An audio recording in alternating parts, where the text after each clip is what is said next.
What is up, boys and girls, ladies and gentlemen? What is going on? How are y'all doing? It is Monday, January 29th, 2024. You are listening to Just My 2 Cents. If you are new to this channel, subscribe, smash the like button, kick back, relax, and enjoy. I've got a tasty little show lined up for y'all. It is Monday.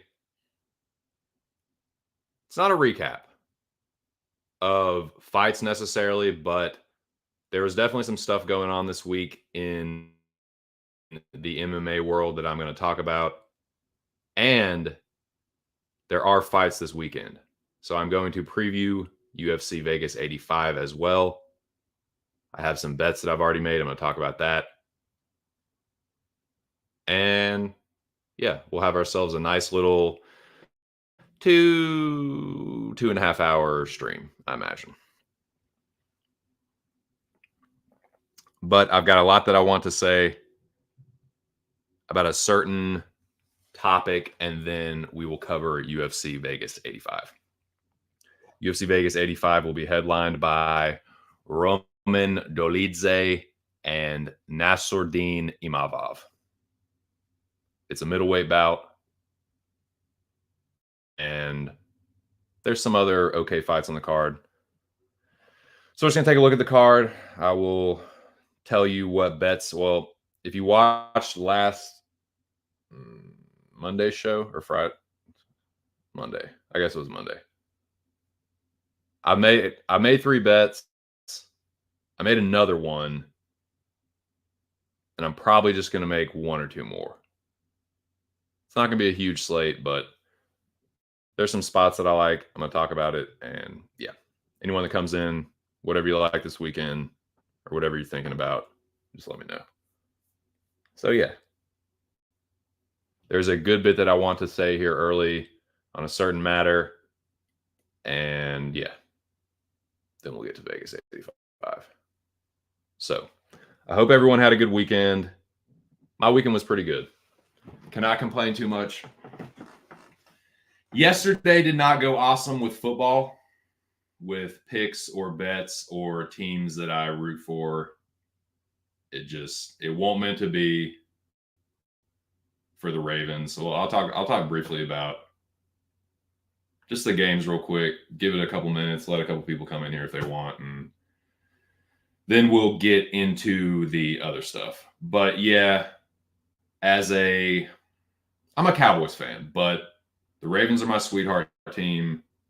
They're Lady TC's team. My flag is tied to my Cowboys flag is tied to the Ravens flag in this household. So yeah, it sucked, man. It was a tough loss. The Ravens didn't play great. The Chiefs were the refs were letting the Chiefs do whatever the fuck they want. And yeah. Just like let Kelsey get away with all sorts of fucking contact, let them hold on every fucking play, and then they try to make up for it at the end of the first half by calling 2 holding calls right in two holding calls in a row with 20 seconds left. Oh no, we called it. You already fucked the Ravens at that point. But it was what it was, man. The Ravens didn't play great either, and yeah, the offensive line struggles definitely came back to bite the Ravens. And yeah, the Chiefs defense did play good, and they let the Chiefs offense do whatever the fuck they wanted, just holding on every play. They let Kelsey fucking do whatever the fuck he wanted, and yeah. It's never been more obvious to me that the Chiefs are going to win the Super Bowl. They're not going to miss the opportunity for that fucking photo op of fucking Kelsey and Tay-Tay kissing with all the little fucking red and white little streamers coming down. That's what's going to happen. If you buy into the whole narrative thing and the NFL is rigged, then take a wild fucking guess what's about to happen. So yeah. That was that. Man, that Detroit Lions game, that Lions San Fran game, dude, that was pretty much what I was talking about with the Lions and Cowboys. That's pretty much what I was saying about, I had a feeling that Campbell was going to blow for the Lions. And he did.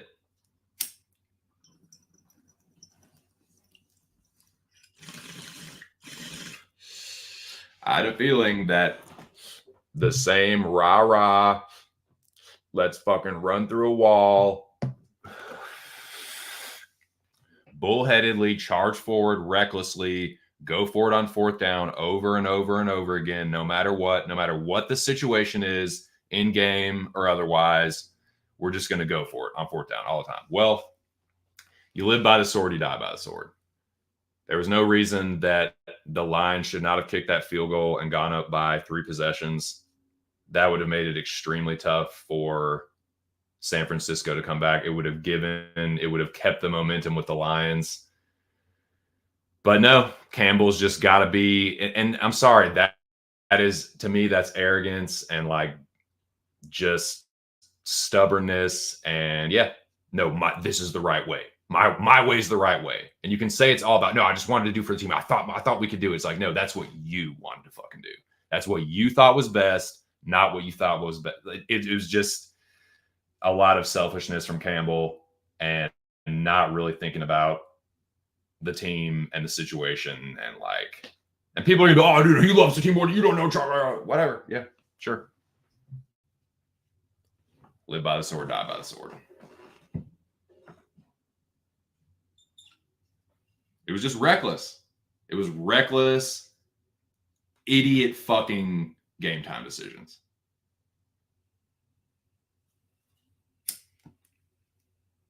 Ravens blew it. Lions blew it. The Chiefs are going to win the Super Bowl. That's pretty much my takeaways from NFL.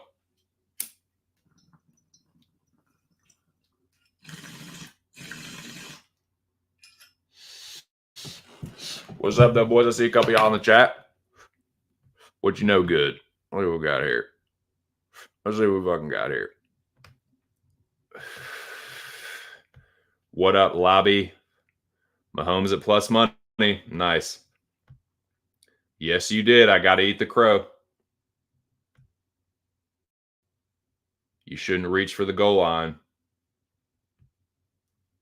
Mahomes is undefeated in domes. Lines still cover. Nice, man. I hope you made money. I fucking took a stab on the lines. One of the times where I should have fucking taken the money line. I thought just, I mean, not the money line, the spread. Because I'm always like, no, dude, fuck a spread. Fuck a spread. I'd rather just bet the money line. Well, this is one time where I got screwed. That's what I'm saying. And like, they try to act like, oh, they try to downplay the Cowboys loss, first of all, and blame it on the refs. And like, I'm not saying that that one play was the right call, but that wasn't the last play. I went over this. Like, that Campbell being a fucking meathead cost them the Cowboys game, and it cost them this game too. So I really feel for Lions fans. Shout out to my dude, Aaron the Dog. Make sure you subscribe to his channel, Aaron the Dog MMA Movie Trivia. Check out his UFC breakdown show every Wednesday night. That there is a UFC event that weekend. You can find him streaming. So check him out. And man, I know he's got to be heartbroken over that. And I just feel for him, dude. I feel for all the Lions fans. Like, Campbell put the fuck to y'all. Like, yes, you can say he got them there, but it's ultimately what cost them too. It cost them the seeding, and it cost them the fucking that playoff game. I'm sorry, you kick that field goal and go up by more than 16 points, which makes it a 3-possession game. That makes it that takes the crowd out of it, and they were already, you can hear a mouse pissing on cotton in that motherfucker in the first half. If you keep that going, they're going to start really getting discouraged, man. They're going to start making mistakes and getting desperate. But like, nah, you give them a little bit more and a little bit more and a little bit, and now like you can't control the fumble, but it's like when you get too risky, all of a sudden now you're making it more chaotic and like there's more volatility, there's more chances for like bad luck kind of shit to happen, and like just one thing led to another, and Campbell just no changes, just keep going forward, like just the definition of insanity. It's like, that's, yeah, I don't know, man.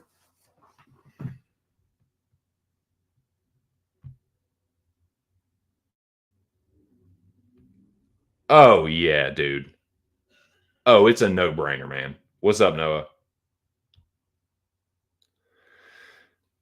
Dude, exactly. You know what else the analytics say? That if they had kicked that field goal and gone up by 3 possessions, there's an 84% chance of them winning the game. You know what the percent chance of them winning if they go for 2 or they go for it and get the touchdown? It's only 88. There's not that much difference than kicking the fucking field goal. And you've got more than a 50% chance of making the field goal. It's like, you should have gone for the points. But it is what it is. Exactly, dude. There are things that you can't quantify momentum. You can't quantify like heart. There's certain things that you can't put a fucking number to or a statistic. Dude, no shit. That's another thing. You can't do anything about drop passes. Like, there's always some variance, but dude, that's why it's important when you have opportunities to score points in the playoffs, you come away with the points and give your team a chance on the next possession. Give your team a chance, believe in your defense, come back and hit them with something. When you fucking go for it, yeah, obviously when it works out, you look like a genius and everyone loves you and you're our guy till the end, like, you know, MCDC for life. But then when it bites you in the ass, then you try and use it as an excuse. Like, well, we wouldn't even be here if it was like, all right, man. All right. You sound like them fucking Dak Prescott apologists and those fucking the worst kind of Cowboys fans being happy with that media. Oh, what else are we going to do? Who else are you going to be better? They're going to do the same shit. Who else are you going to be better than Dan Campbell? It's like, dude, he just fucking cost you. You can say he got you there, but he cost you. His idiotic meathead, dumb fuck, jock decisions lost y'all that fucking game. Take the points, motherfucker. Everyone was screaming at the TV. Anyways, man.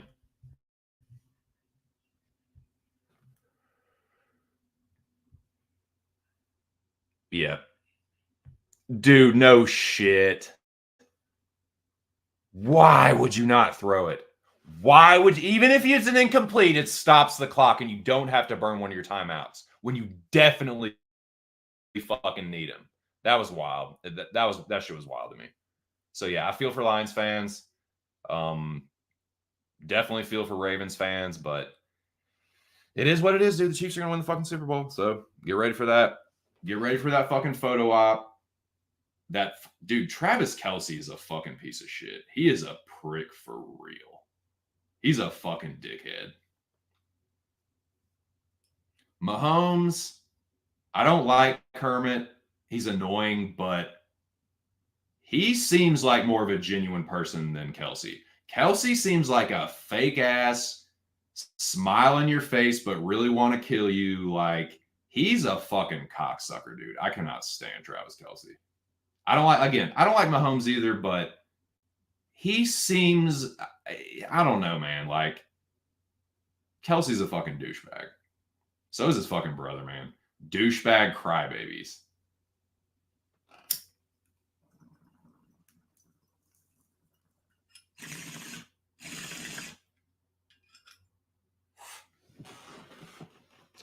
Seriously, Lobby. I agree, dude. I agree, man. Horrible in-game decisions, game time decisions, whatever you want to call it, man. Just terrible game management. But hey, rah, sis, boom, bah. He's your fucking dude for life. Anyways, man. There's a couple people in here.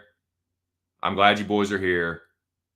Let's talk about this fucking John Anik thing. Let's talk about the fucking elephant in the room. Let's go ahead and get going on this. Smash the like button. Let's talk about this guy right here.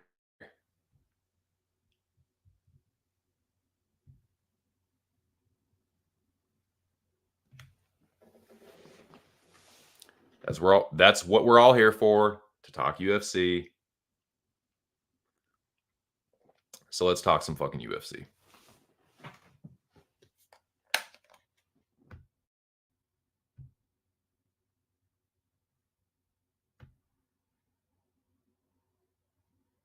None. How about that bogus phantom holding call on the first Chiefs drive to set the tone for the Chiefs? The Chiefs had to go for it on fourth down from the 50 on the first drive. First drive of the game, they're going for it on fourth down. Then they get a bogus phantom holding call that pretty much gives them a go-ahead touchdown. Anyways.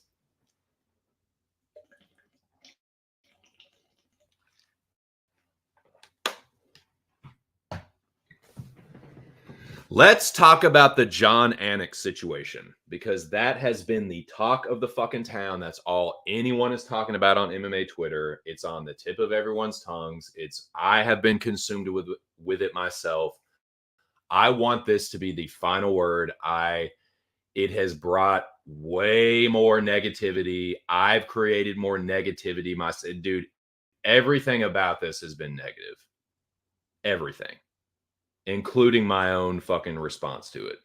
So I want this to be the final word as far as I'm concerned. This will be my final word on it.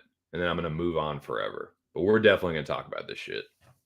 What up, Big Moys? I like that. I'm going to steal that. Steal it. Pass it off as my own. Act like I'm very clever. I make these things up and I use them. Oh, yeah, Bobo. We about to chop it up. We about to slice and dice and chop this whole fucking thing up. We're going to we're going to take this apart. Gentlemen, we are going to unpack this bit by little bit. The John Anik fiasco. You got it. John Panic fiasco. Am I right? Is he mad that he can't talk more about gambling? You tell me, dude. If there is anyone that knows more about that than you, I will just be stunned. So you let us know what the update is on that. You fucking spill the tea on that, Lobby. All right. So here we go. Here we go.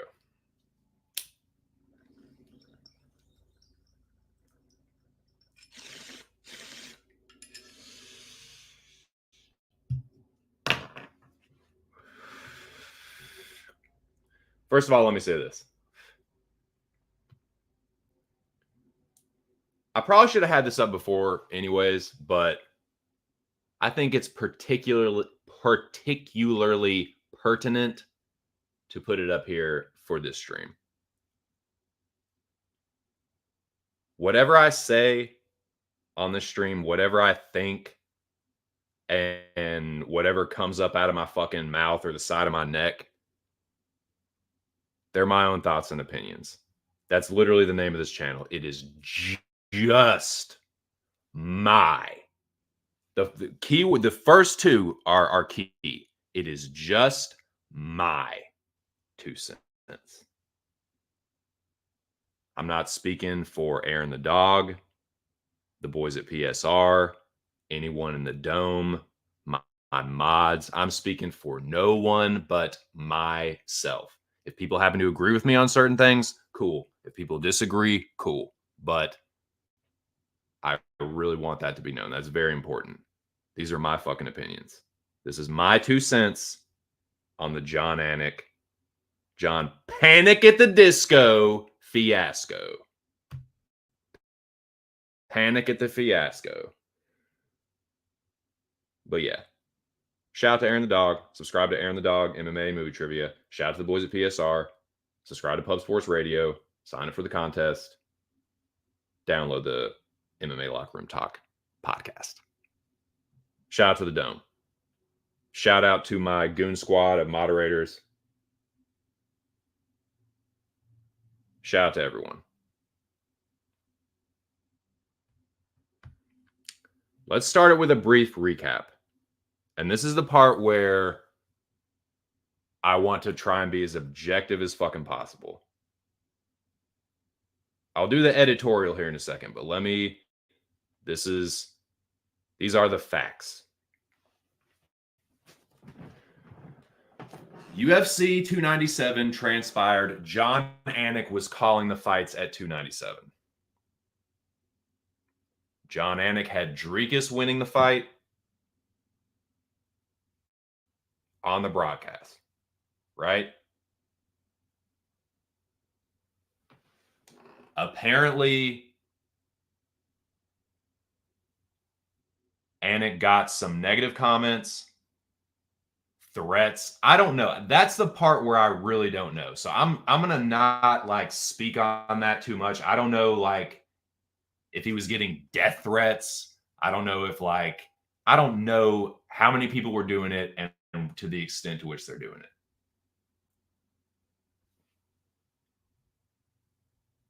And let me say this. For the record, I do not condone that kind of behavior. Trolling someone, going into their DMs and just talking. I have never done that and I never fucking will. Yes, I talk shit on Twitter. I run my mouth, but I have never purposely gone into someone's DMs to troll them or to fucking harass them. I think that's lame. Dude, threatening someone over a fight is Cainish as fuck. And it's probably just some fucking kid. So anyways, let me not get too editorial, but apparently Anik was getting harassed about the Dricus versus Strickland fight And apparently it was some Strickland fans talking about how Strickland won. I don't even know what they said.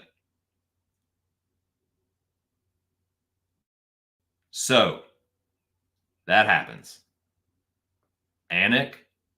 John Anik, goes on the Anik and Florian podcast and he expresses his discontent with that, hints at retirement.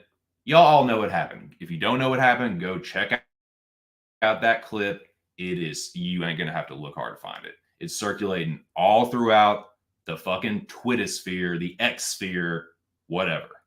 It's not hard to find. So that happens. Then the shit hits the fan. This is where I want to pick it up. And this is where this is now the part where this is my opinion on what I think about what happened. We all know what happened. Anik called the fights. He had it for Dricus. He got harassed by Strickland fans. He goes on the Anik and Florian podcast and talks about it. That's about as objective and factual and like right down the middle, Reuters, USA Today, AP as I can fucking be. All right. I need to pack another bowl. Smash the like button. Woo! About to get spicy, boys. It is about to get juicy. It's about to get hot. It's about to get contentious. Got to gear up for it, gents. Got to work up to this shit.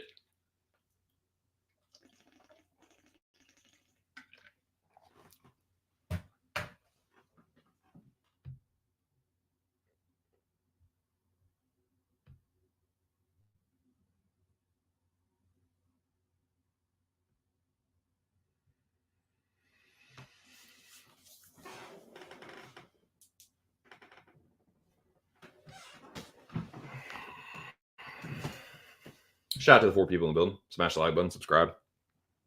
Hope your boys are having a good Monday. Got some Blue Dream and Purple Punch. This is actually a hybrid, though. It's like those two crossed together. Pretty good.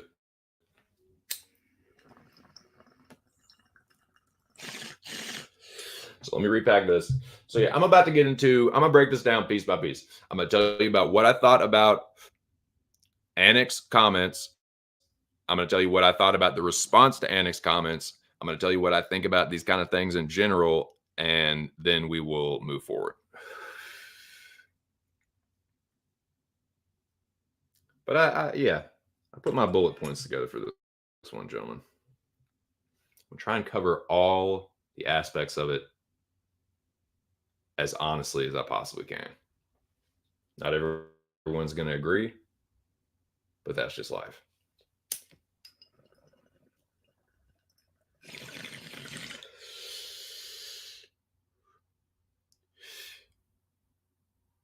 You can please all the people some of the time. You can please some of the people all the time, but you can never please all the people all the time, ever. Never happen. But what I can do is be as honest as possible about how I feel about this fucking situation. And acknowledge that I don't know the extent to which he was being harassed. Let me just put that. I'm just trying to be fair.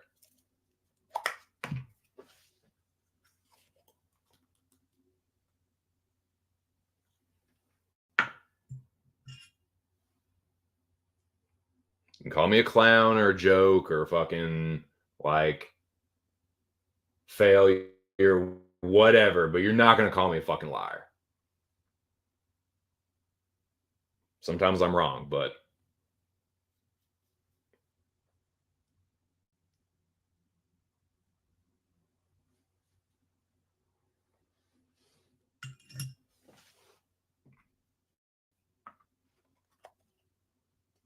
here we go.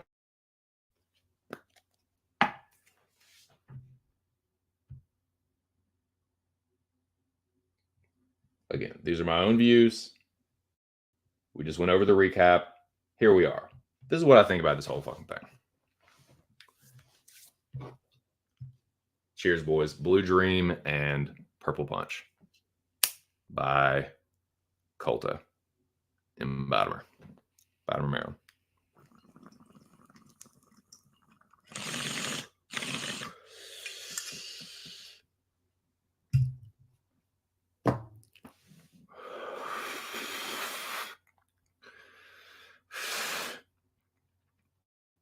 Okay.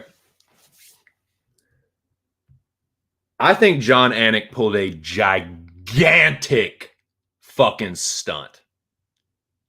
I think that was a huge. I think that was a fucking huge publicity stunt, bro. Huge.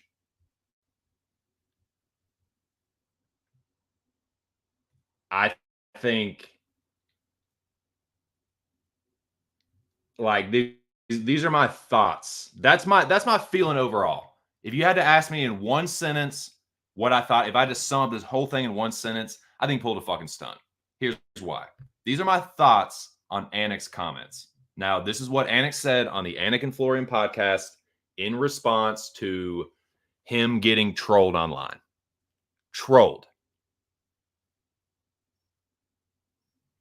Him saying that he's tired of always having to deal with the lowest common denominator. And let's face it, that is probably the ground zero for where the ship popped off.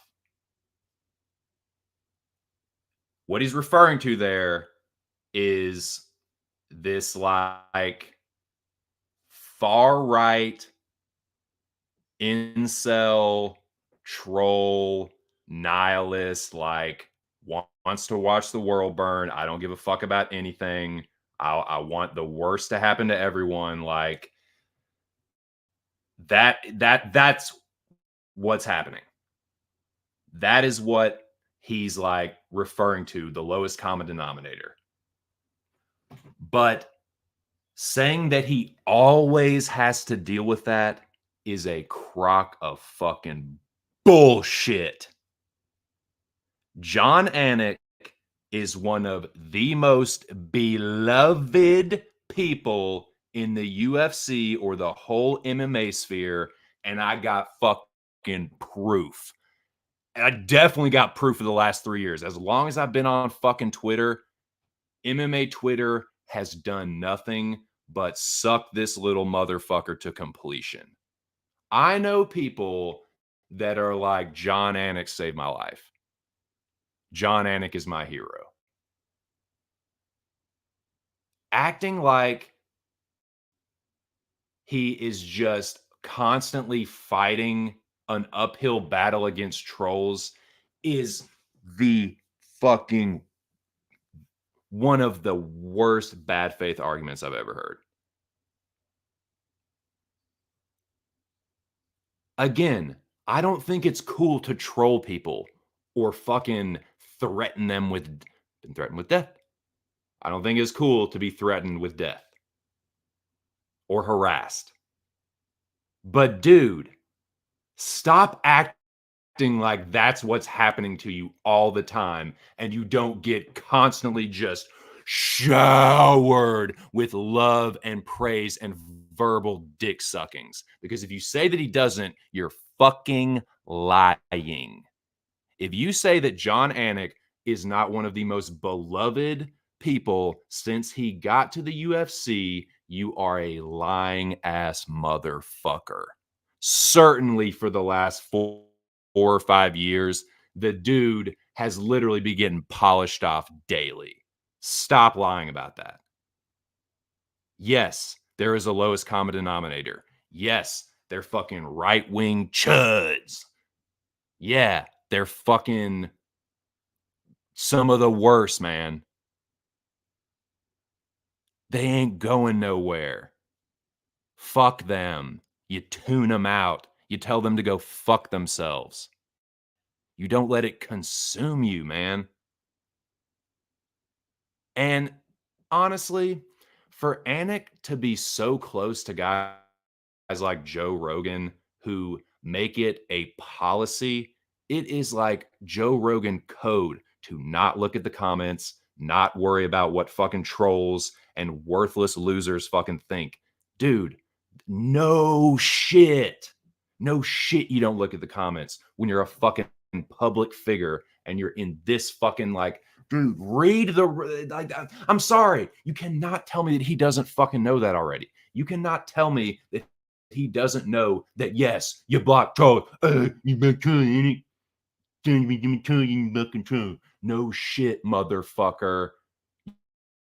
You can't tell me that a fucking guy that's so sharp like John Anik doesn't already fucking know that. You cannot tell me that, dude, because I ain't fucking believing you. You're trying to piss on my leg and tell me it's raining. I'm stupid. I ain't that stupid. That's bullshit. John Anik is everyone's little hero. And you know what the even further proof is? That when this happened, all these there's an Anik army of little Sir Galahad, Sir Lancelot, Sir Percival, the knights of the fucking left wing, hipster, fucking liberal media. Dude, they're being such a fucking stereotype. It is such a fucking dude. This is why I am no longer in politics. This is why all political parties can go fuck themselves, including the Democrats, because this is left wing, hipster, liberal, privileged white male bullshit. Fucking bullshit, dude. John Anik makes more annually than most UFC fighters. John Anik is a multimillionaire. He probably clears about $1 million a year. No telling what kind of bonuses he's got. They don't even, and this is projections, because you know why? His salary, unlike pretty much every other announcer, is not disclosed. You know why? Because he rake it. You think they're not disclosing it because he's making little please. They don't want to tell you how much that motherfucker's making. And again, I'm not saying John Anik did nothing to earn it. But you know what? You know what that sounds like, don't you? You know what that sounds like? Sounds like when people on the left talk about someone being spoon-fed and handed opportunities, and then that person being like, "Oh no, well I worked for it though." I know people personally like that. It's like, yeah, I know you worked for it, but you're still a privileged white upper middle class, borderline wealthy, prep school, Northeast Massachusetts white motherfucker. You have had opportunities that people would literally kill for. John Anik has a fucking dream job.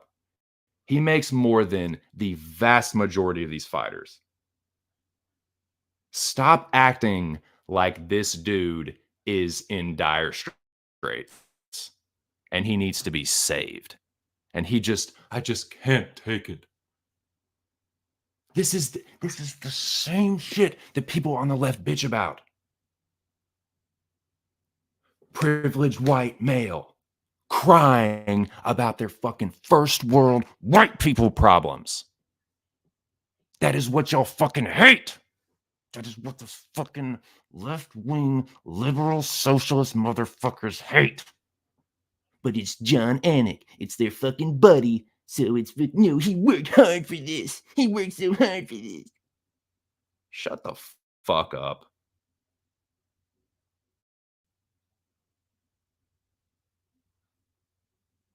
This is the definition of white privilege. Being a multimillionaire, crying about some people being mean to you, and then having a flock of sycophants carry you to, no, it's okay, John, we love you. We love you. Yeah, no shit. You've been sucking his dick off daily for years on end. No kidding. Brings me to my next fucking point.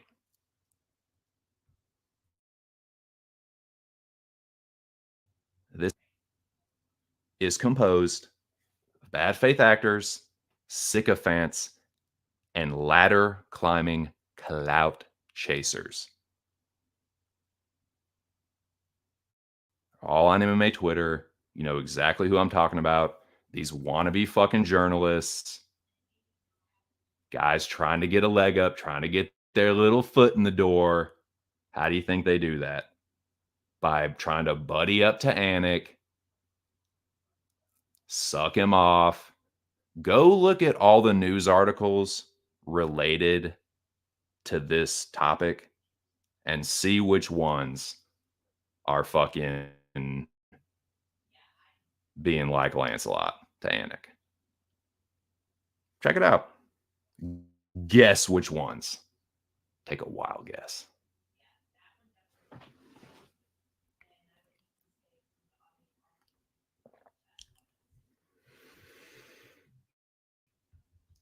It's it is just such and before I move on, like because I really want to parse this out, man.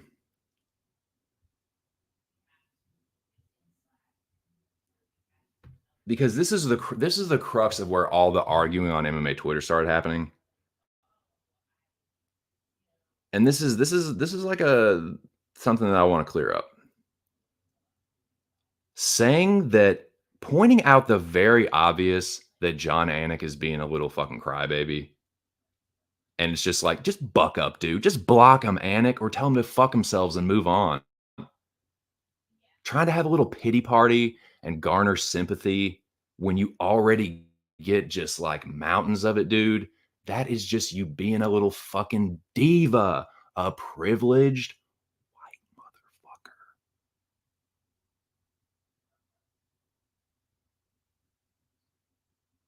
Dude, I'm sorry. You are never, ever gonna get me to shed tears over a fucking multimillionaire and them people being meanies to them.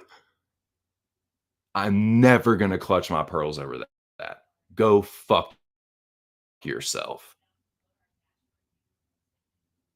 John Anik cleans up. He's doing fine. Oh, sorry that fucking a handful of people were fucking mean to you online.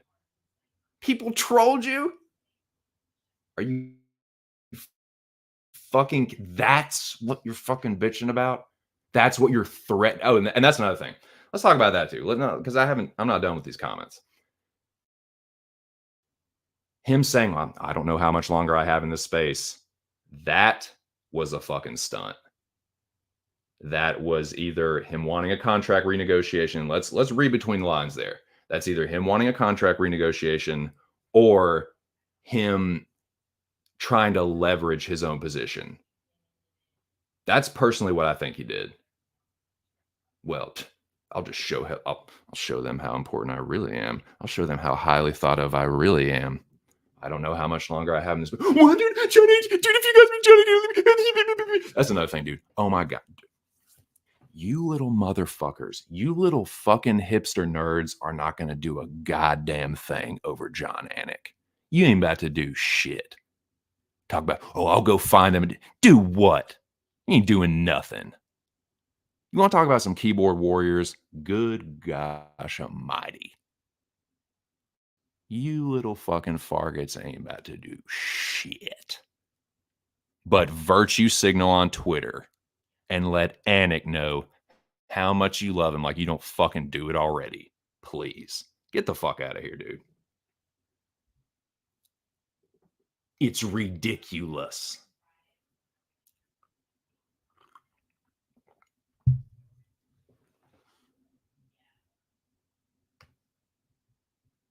Like, of course, there is a toxic side of MMA Twitter. Wow. You don't say. Water wet, fire burn, MMA Twitter toxic. Mind blown emoji. Dude, I don't. That's crazy, dude. People are toxic on Twitter, dude. Whoa. You know, shit. No fucking shit. There's always going to be extremes, man. There's always going to be, and I don't like either. I don't like any of it. Again, I don't condone that shit. I don't condone trolls. I don't like fucking far right, neo Nazi, fascist, fucking doomsday prepper, conspiracy theorists having like just bigoted pieces of shit. Fuck them, dude. But fuck these fucking far left, socialist, fucking like race baiting. They fucking blow dog whistles more than anyone. Fuck all of them too, man. I hate all that shit, man. I've never hated politics more in my fucking life because that's what it is. And that's another that brings me to my next point. When he said lowest common denominator, those fucking far left neoliberal hipsters, they took that and ran with it. And what they started doing is making this straw man to where if you call out the very obvious fact that Anik is being a little fucking privileged crybaby, you're like, oh, dude, this is the lowest common denominator he was talking about. Dude, shut the fuck up. That is holy false equivalency, Batman. Holy false equivalency. That is a crock of bullshit. Bullshit motherfucker. No, Anik is being a fucking crybaby. That does not mean that you condone. I don't condone motherfuckers trolling or threatening others with death. No, I do not. But that does not equal me saying that Anik is being a fucking softer than Charmin, little pussy ass bitch, and not blocking them or telling them to go fuck off. Just pointing out that very blatantly obvious fact. That does not mean that I condone far right fuckery. Go fuck yourself.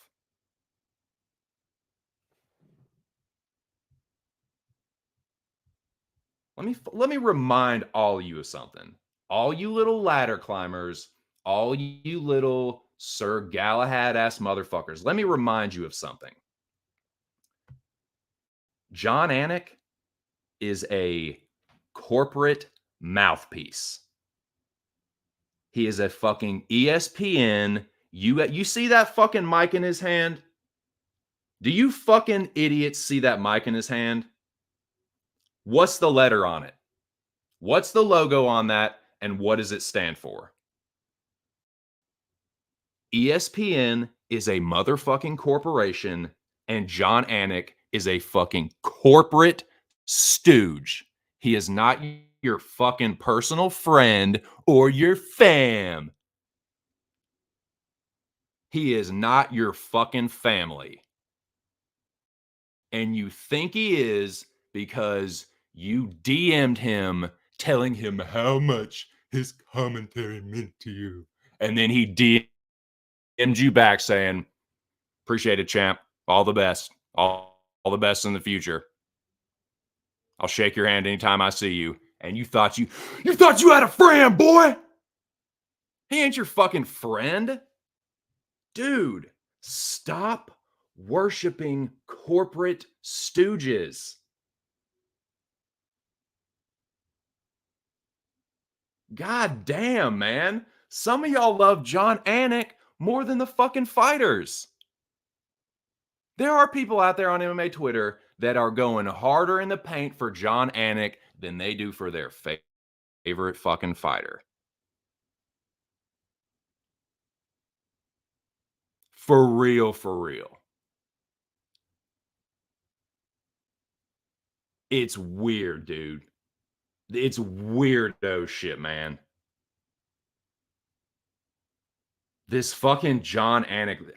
And dude, this is not anything new. This is, dude, and what's crazy? This is the crazy thing.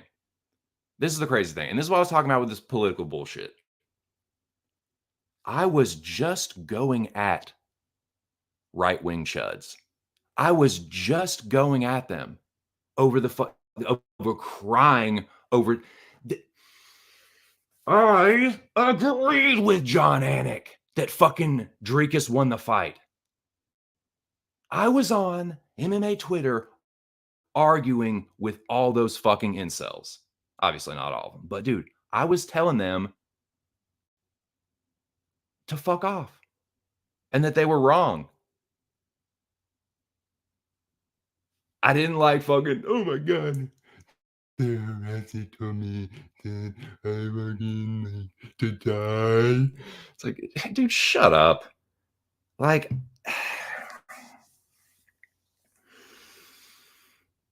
I was just arguing with them. And now I'm having to defend them. Well, not defend them, but like defend some of the people that are like, John Anik's being a fucking crybaby. Because it is, dude. I mean, yeah, it's Strickland fans. There's a lot of Strickland fans. So there's a lot of dog whistles being blown. Like what Noah said. It's like what Noah was saying. Everyone's virtue signaling. I want to know where I stand on this. This is where I stand against Strickland and all those right-wing MMA fans. Dude, yeah, they're fucking idiots. They're dumb as fuck. I was just telling them they were dumb as fuck 2 days ago. But like, that doesn't mean Anik isn't being a fucking little bitch about this. Oh, poor multimillionaire. Some people were mean to him online. What the fuck, dude? And this is not anything new for me, man. I watch UFC and have always watched UFC for the fights and the fighters, not fucking commentators. I don't watch UFC for your little fucking buddy, John Anik and Joe Rogan and fucking Daniel Cormier. Dude, some people are so fucking weird about how much they love and respect the commentators. Again, if you're a fucking journalist or whatever, and you're trying to get into that profession, of course you're going to go to bat for Anik. Whatever. It's fucking lame, but whatever. But dude, all these little sycophants and like just people that want to just be liked by him and know that he's just, dude, so weird. I've never liked John Anik. I've been on record saying that for years. Just, I don't know what it is. Something about the guy creeps me out. He's a creepy little dude. I've said it for years. My wife has actually said it to me without me saying it. She's like, God, he's weird. Like, yeah, he's a creepy little motherfucker, dude. He knows everything about every fighter's family and their children and their children's. He's a creepy guy, man. I don't know. There's something about him. Just, I don't know. But anyways, yeah, I don't need creepy little dudes like this or fucking bullshitters like Joe Rogan and company men like DC and Cormier. I don't need fucking shills to enjoy a fight. I'm not watching it for them. I don't need I mute the commentary a lot of time because it just pisses me off. I don't need the commentary for them, and I never have. I don't even speak Spanish. I'll put it on the fucking Espanol just to not hear Anik and Bisping piss me off.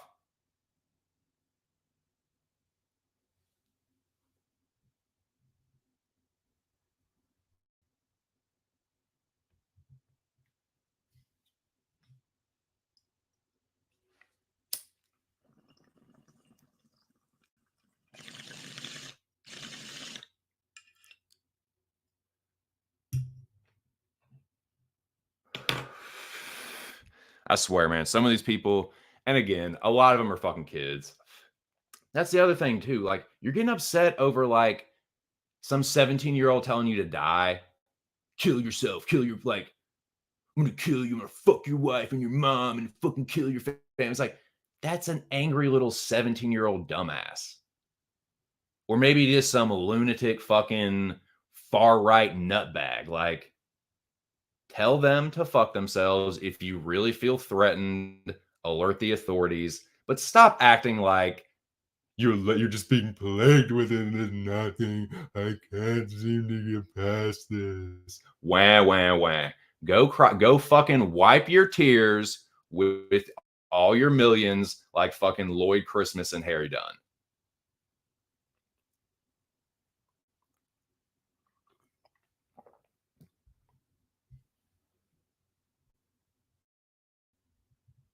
So yeah,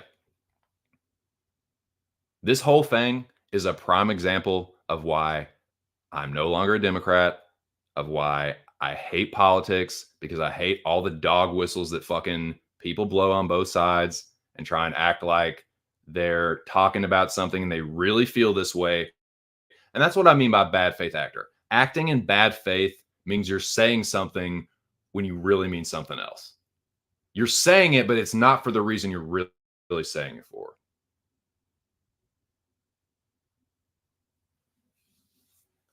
It's deception.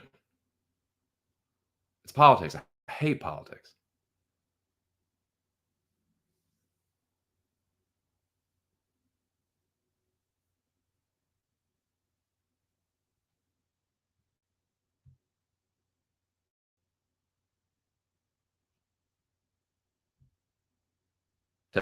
Tell them judge, jury, executioner.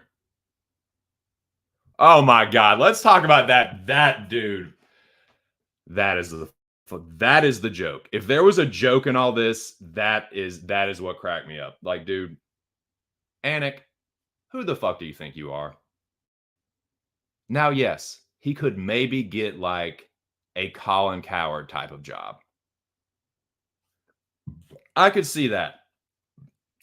But if he thinks that he is going over and commentating NFL or being a fucking anchor on NFL, Anik, dude, get the fuck out of here. Again, he was a radio dude. He came up in radio.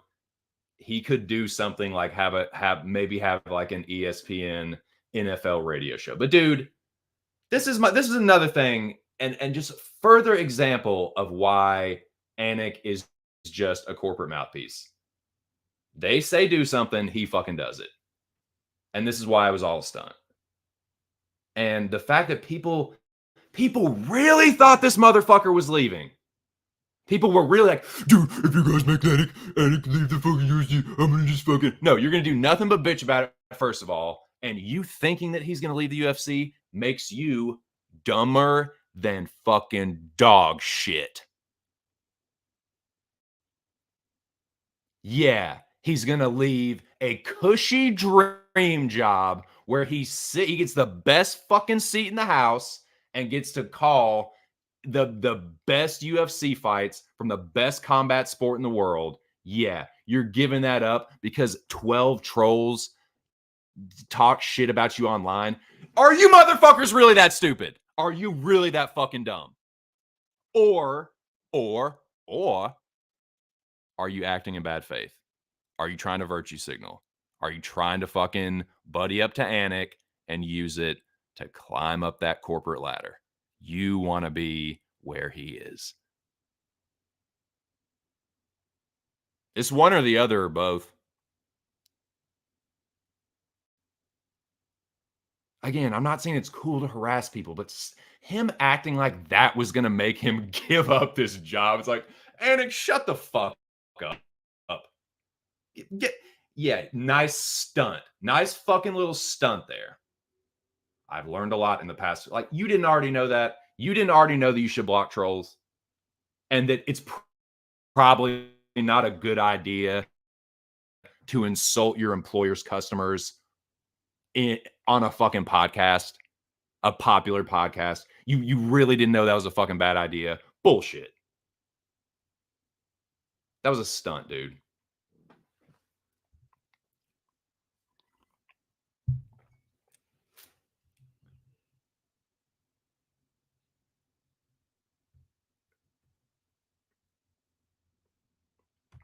Dude, that is exactly, thank you, dude. That is exactly what is going on. It's white knighting, man. It's white knighting and virtue signaling. John, I promise you little nerds, John Anik is going to be fine. I promise you John Anik's fine. And truthfully, the more I think about it, I think he was using his leverage. I think he was like, I'm going to show the brass how important I am and how much people love me. Cue the fucking Anik Avengers assemble. He gets his hand slapped. He apologizes for it. On to Anaheim. I feel a stronger resolve than ever. Blessed to be back here. I can hear it already, dude. I have the greatest job in the world. John Anik is not your friend. He's not your family. He is a corporate stooge. A very handsomely paid corporate stooge at that. Nothing wrong with that. Do your thing, pimpin'. Get that fucking money. I'm not mad at that. Dude, I've never been mad at people getting money. That's not what it's about. I'm not going to cry over a few trolls being mean to a multimillionaire, though. That's what I'm not going to do. I'm not going to act like Anik is so distressed over this that he was really thinking about quitting. Bullshit. He was just having a little diva moment. He wanted his ego stroked. He wanted a little positive affirmation. Little Johnny wanted everyone to tell him how fucking great he was. Well, he got what he wanted. Got a little slap on the wrist, goes out there, makes a public. And then, of course, the fucking typical response, no, John, you don't have to apologize. And that's honestly mask off time, because that's when you know, because if you really supported John Anik, if he was really your day one homie, you would be like, yeah, he did the right thing. He did the right thing. He probably shouldn't have said that. Real ones would say that. Real ones would be like, you know what? Yeah, it probably wasn't the smartest thing to say. Like, Anik, you actually do probably have it pretty good. Like, dude, just kind of realize how good you have. I'm still your boy. I still support you. But like, come on, man. Like, you're gonna be okay. That's what a real one would have done. But when they're like, no, you don't have to apologize, that's when you know it's not about Anik. It was about you. It was about y'all motherfuckers wanting to make your little stand against the fucking right wing fucking incel chuds. It's about you. And everyone's seeing how virtuous and fucking sanctimonious you are on Twitter. Because that's all Twitter is. Little fucking hipster nerds trying to get famous. I'm just there to talk shit and run my mouth and make fun of the dumb shit I see. And yes, trying to bilk people over to my YouTube channel to listen to me talk shit. But yeah, it's just for fun. This is a hobby of mine. But I'm definitely going to speak on this. So yeah, I think that Anik pulled a stunt. I think that this Anik army is a bunch of fucking nerds trying to get famous. And yeah, I think the whole thing's fucking stupid. If you really thought Anik was going anywhere, you're dumb as fuck.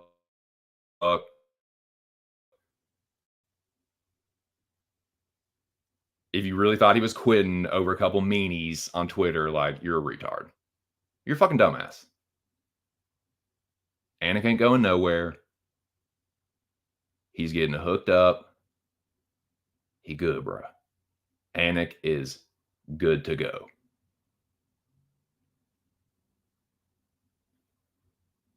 But you're willing to fall on the sword for him because he DM'd you back. Appreciate it, champ. All the best. Fucking weirdos, man. I guess creepy weirdos like a creepy weirdo, though. It's so fucking corny, man.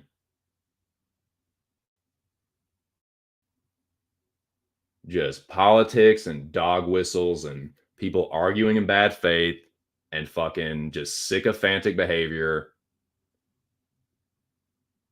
and just clout chasing, dude. It's fucking stupid.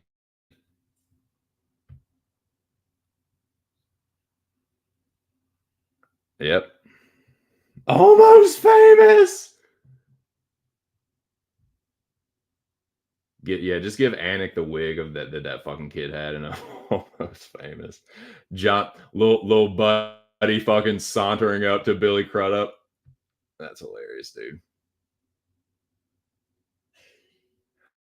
I don't think so either, but that is like, if I try to be objective, that is the only like possibility. But again, that's a good point. You're not gonna bump people like this that like, what the fuck do you know about calling an I'm not saying he doesn't know anything about sports or like talking about sports. He was a radio dude, so he knows about, and I think he did like news updates at one point. Like ESPN had him doing like, when people like cut to just like a quick like rundown of like sports updates from around the globe or whatever. Like I think he could like do some shit like that. But like, what do you think they're fucking like, hey Joe Buck, I know you're the son of like a super famous broadcaster and you're a pretty like well-established broadcaster yourself, and like you have Monday Night Football with Troy Aikman for years now, but I think John Anik said that like some dudes were being mean to him on Twitter. So I'm sorry, Joe Buck. We're going to have to bump you and put John Anik on fucking Monday Night Football with Troy Aikman. Get the motherfucker right out of here, dude. But again, I don't think he really thought that. I think it was a stunt. I think it was a little stunt. Anik reminding the brass how awesome he is. And yeah, it was a crock of fucking shit.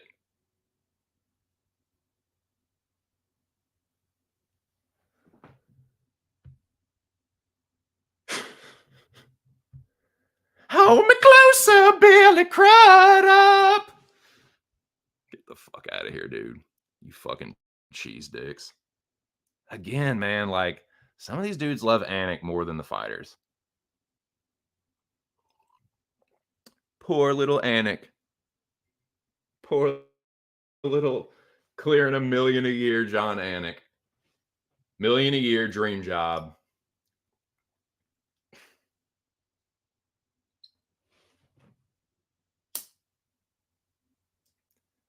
Dude, you missed all the fun, show.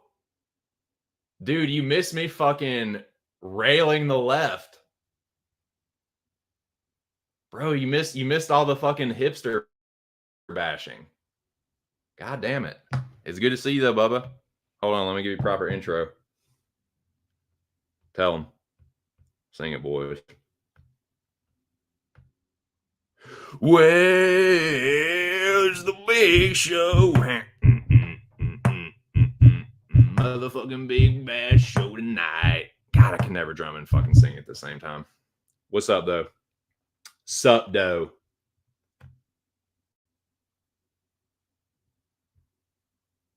Dude, this whole brief, I'll give you a brief recap. Shout out to my dude show. Shout out to the boys at Pub Sports Radio. I gave a little disclaimer that like, these are my opinions. I do not like this. What I say about this does not reflect the opinions of anyone at Pub Sports Radio or anything like that. This is just me talking. But yeah, these are, well, I can go through the banners, will probably help. Again, I don't think that anyone should harass anyone or threaten anyone. And I don't like, dude, like saying that you don't condone that. Like, do you really have to say that? Do you really have to say that, no, I don't like far right neo Nazis and fascists and fucking incels and pieces of shit? Do you really have to say that that's not cool?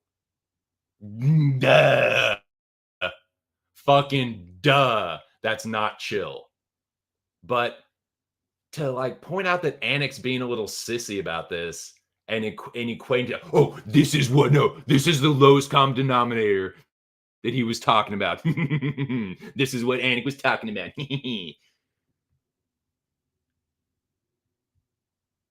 him acting like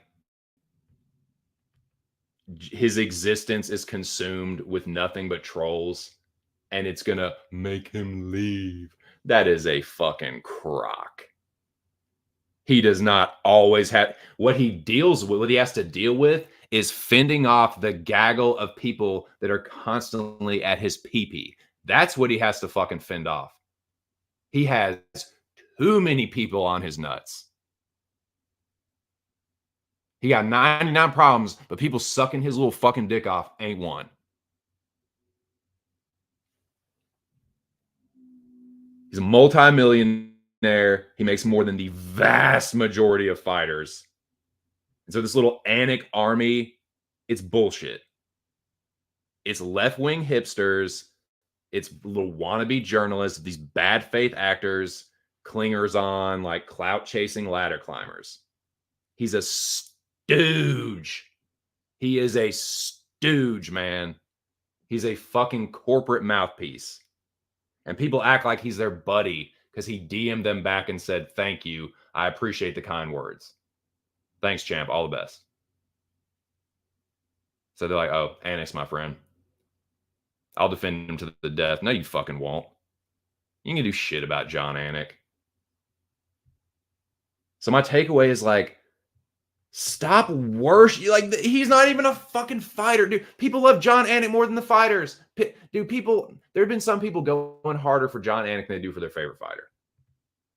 I've never needed the fucking commentators. I watch UFC for the fights themselves and the fighters in them. I don't give a fuck about John Anik or Joe Rogan, fucking Michael Bisping, Cormier, Dom Cruz. I don't give a fuck about Felder, fucking Fitzgerald, Nan, one of them. I don't give a fuck about that, dude. I'm muted a lot of the time because they piss me the fuck off.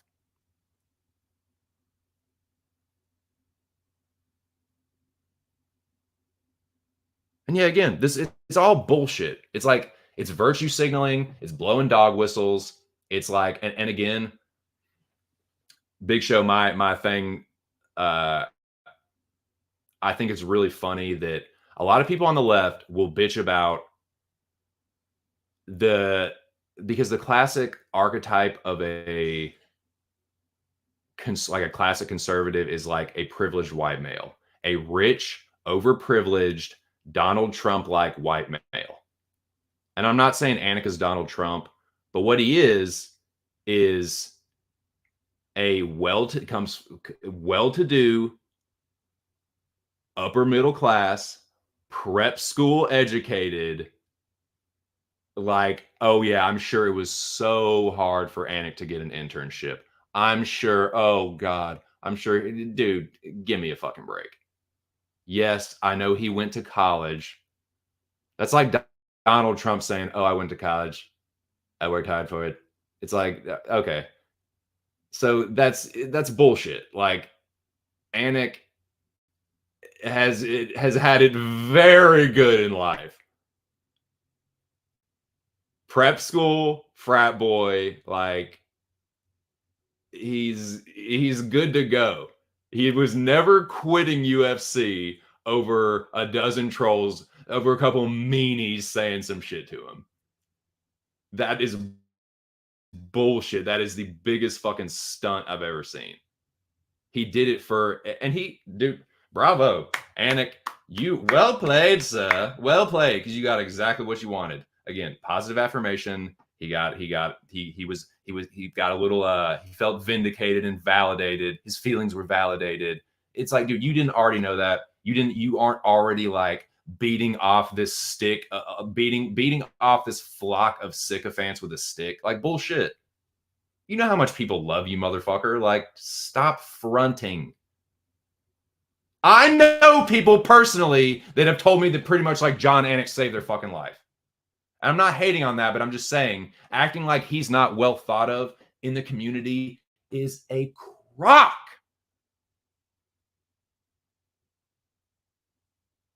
So yeah, I think he was just fucking. I honestly think it was leverage.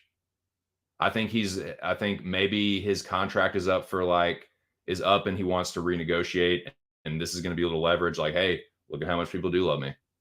So if that's what it is, and it's just strategery, If it's just strategy, it's all right.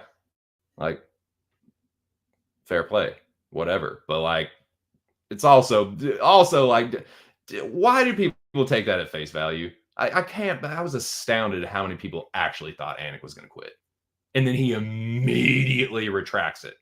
And you know why? Because his fucking bosses told him to. And you know why? Because you can't insult your bosses. You can't insult your employer's customers. I just don't know how much longer I can deal with the lowest common. Always having to deal with the low. I don't know how much I can deal with a few trolls. It's like It's like dude, it's fucking so stupid. It's so stupid and corny. And yes, it's an election year, so everyone wants to virtue signal and show exactly where they stand. I will unsheathe my sword and hold my John Anik shield firm, and this is Avengers Assemble for John Anik. Kiss my fucking hairy white ass. How about this? How about fuck John Anik? How about fuck that creepy little weirdo John Anik, all the other commentator, corporate company man shill stooges. I pay, my wife pays, god damn it. I have paid over the years, and currently my wife pays for ESPN Plus and the pay-per-views, and we don't do it for fucking John Anik, dude. It's for the fights and damn fighters. Do what you're fucking supposed to, Anik. Call the fights, read the fucking ads, suck the corporate tit that is your job to fucking do, and stay on code.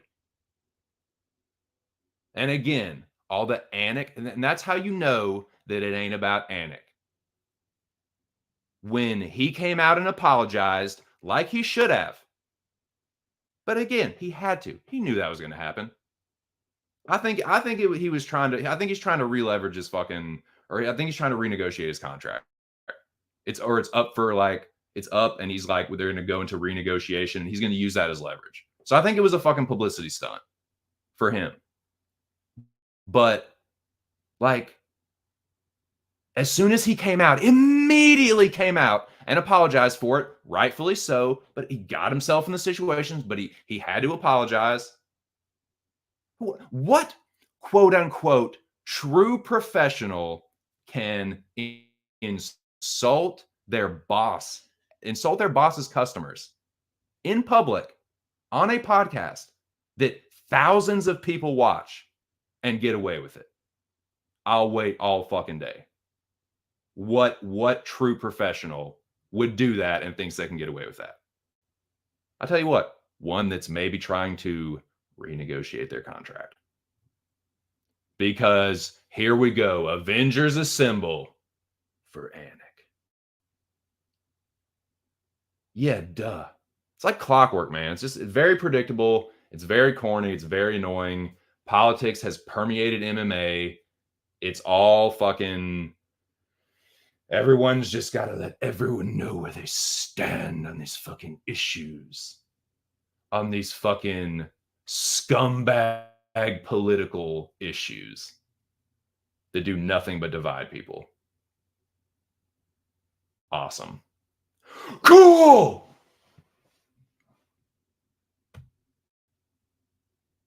Anyways, man, I'm tired of looking at this creepy little weirdo.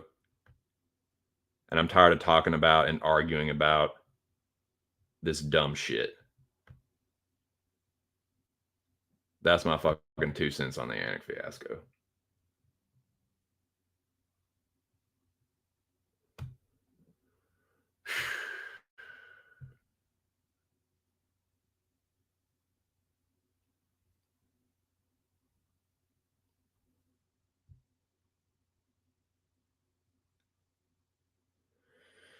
Dude, I feel you, man. I'm sorry, Bubba.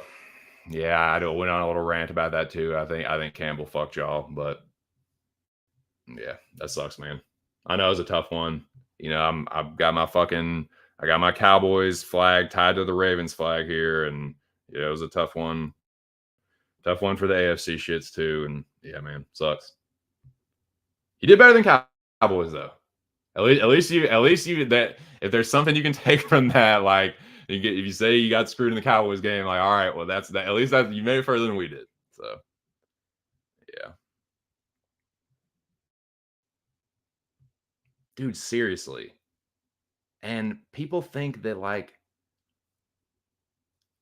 it's almost like people think there's like a separate UFC.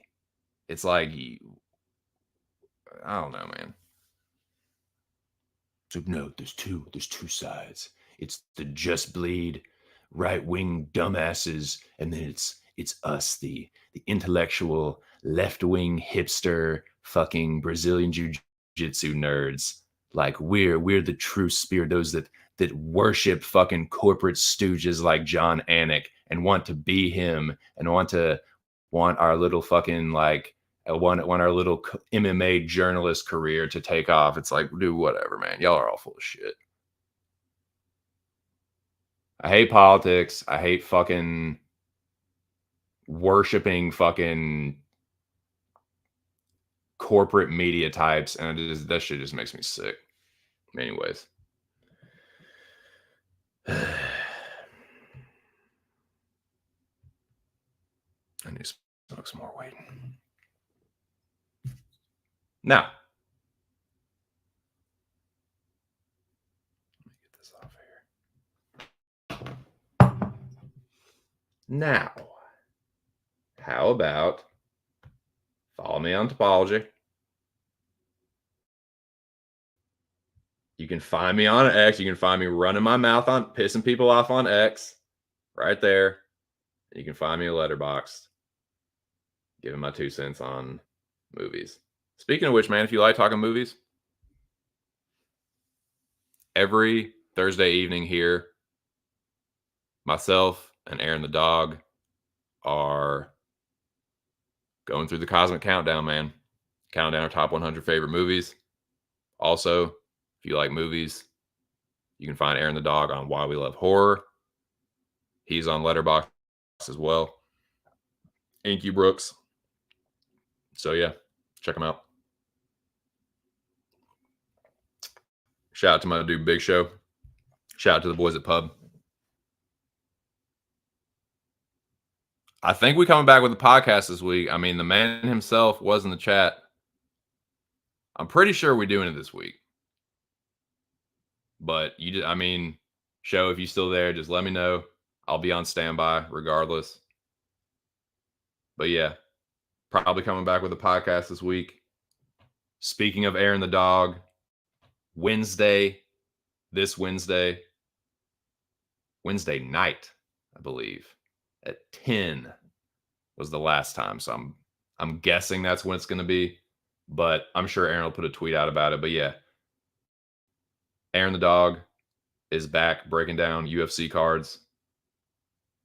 Your boy has been lucky enough to be a co-host on that program for several months. So yeah, you can catch me there breaking down that card with Aaron and a rotating cast of characters. Lou Betcha was there last week. Shout out to Lou. So yeah, dude. Wednesday night, Aaron the dog, MMA and movie trivia. Subscribe if you haven't. Yeah.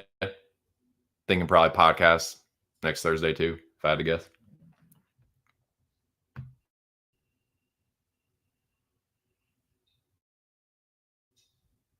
There you go.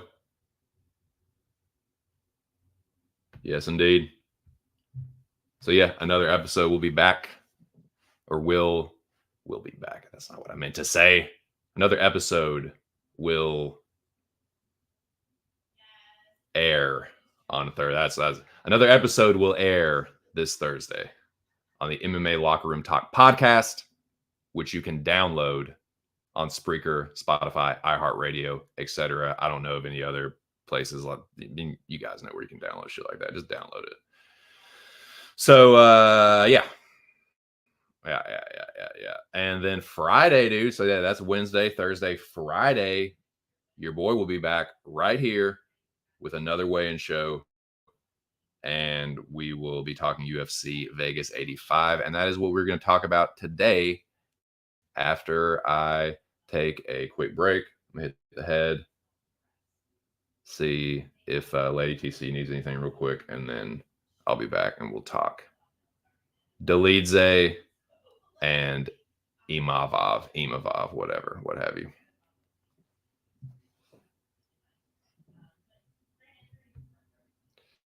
Yeah, listen to me fucking stumble through that motherfucker. Listen to a man trip over his own words, sound like a dumbass.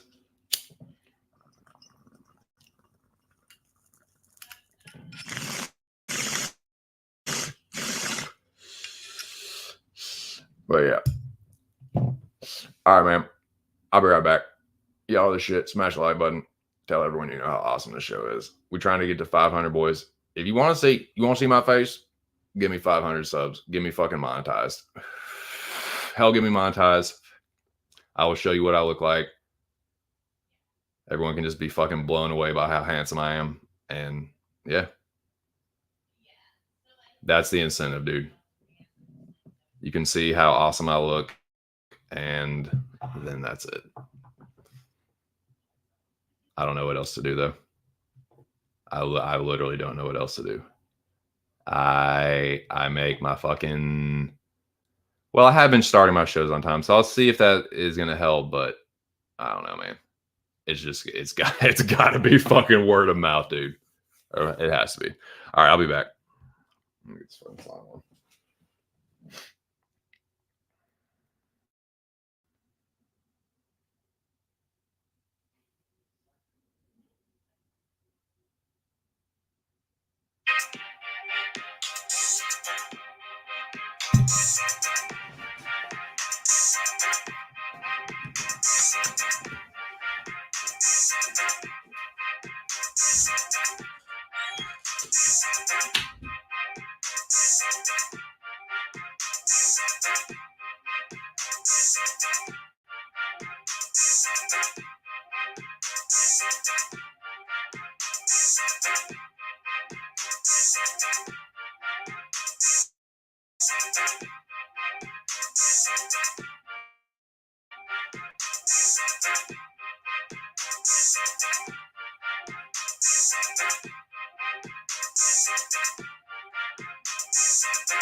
Okay. Okay. Now, where were we? I was pounding leads. No, I'm just kidding. No, man, I'm not right wing. I'm not any wing. I'm just non-political. I just hate politics, and that's why the whole thing pissed me off. Anyways, Fights, dude. Let's talk fights. Fights are tight. John Anik and politics and all that shit is whack. Fights are tight. We got fights coming up this weekend. Less than a week, dude. We got fights in less than a week, boys. Can unleash some of this frustration just watching fights. So yeah, it's gonna be tight. I made a few bets already. If you caught the stream last week, you know who I'm betting.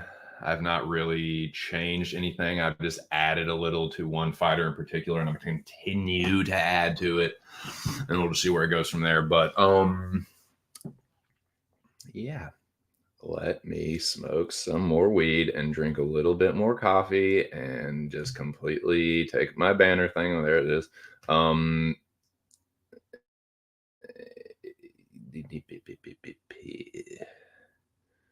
Now, let's move forward amicably.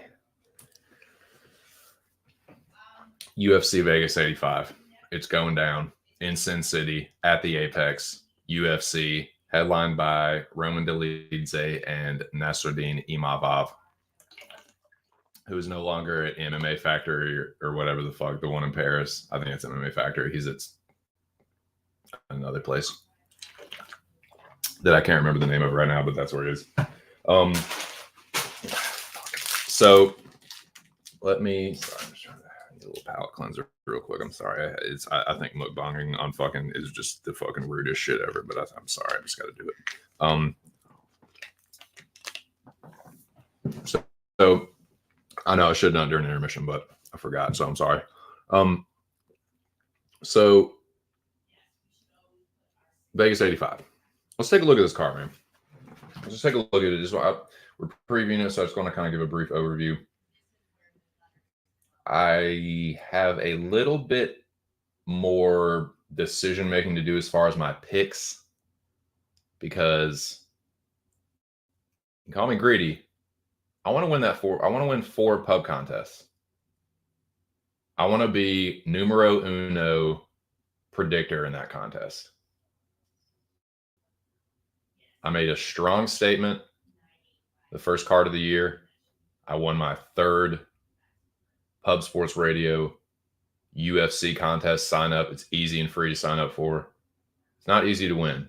You have to have good predictions, but yeah, man, that long-awaited 3rd victory was mine. Got my black belt, and I want another one. So I still have a little bit more thinking, maybe a little taping. I do need to do some taping, if I'm honest. A couple fighters that I'm just only like vaguely familiar with. So there will be a little of that done in the next day or so. But I'm going to look at this card real quick and kind of talk about it. So I will switch it up.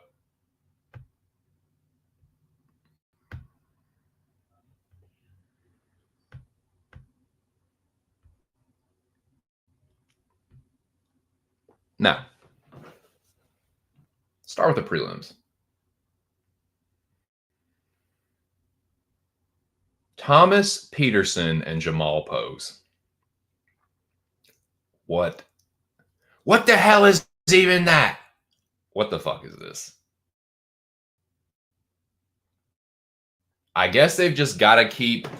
I guess you've got to keep the bottom from. You can't let things settle on the bottom. You got to keep them churning. You got to keep the fucking the sediment on the bottom churning up. I guess I don't know, dude. Why? That's the only reason I can think of to have this fight happen. I have no idea who's going to win. I need to do a little bit more tape on Thomas Peterson. I think I watched like a highlight video, but I need to watch a couple of his fights and give it an honest look at, because I would never bet this, but because I'm telling you, and I didn't do this. I meant to do my best and worst bets of last year, but I think one of my worst bets was probably Jamal Pogues in his last one. But I don't know if this dude is Mick Parkin, so I don't know, man. I need to see what's really good. I probably need to do some tape. But that's what I'll be doing. I just don't know, man. Peterson is a fucking greenhorn. He's making his debut. He won by key lock on the Contender Series, but he did get knocked out by Waldo. I'm not saying that's bad. Like, Waldo is, I mean, some people say Waldo's stock's really down after that Arlovsky fight. Like, whatever, dude. People were fucking.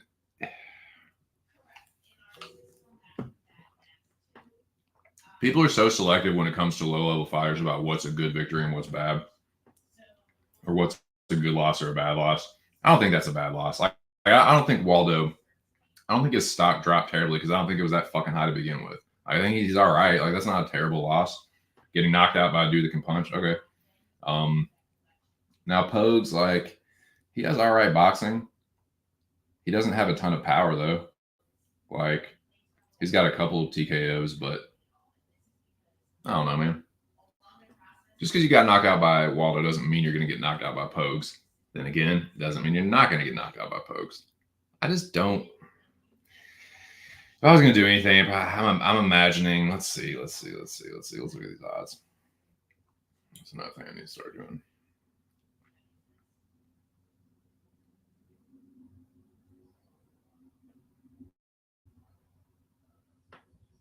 Best fight odds.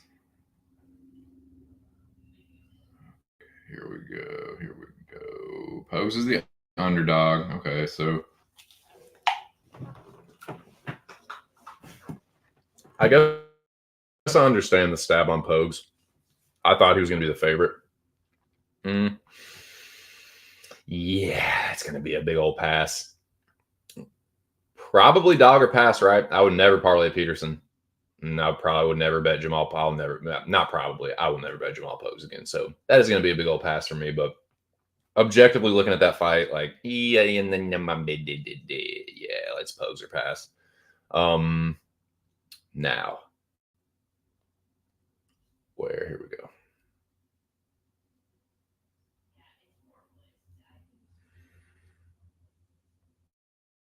Next fight. Landon Quinones. This is the one I need to tape. I need to do some tape on this. So I'm not going to speak too much on it. These dudes, size-wise, they're pretty much a mirror match. Quinones, I think, stepping on short notice against Nasrat, got tuned up. So I'm going to have to, like, I don't know, man. I need to watch some tape. Because you've got, it's like a greenhorn and a jobber. Like, what are we fucking doing here? So I don't know, man. I'm gonna tape it and just not probably. I'm definitely gonna pass.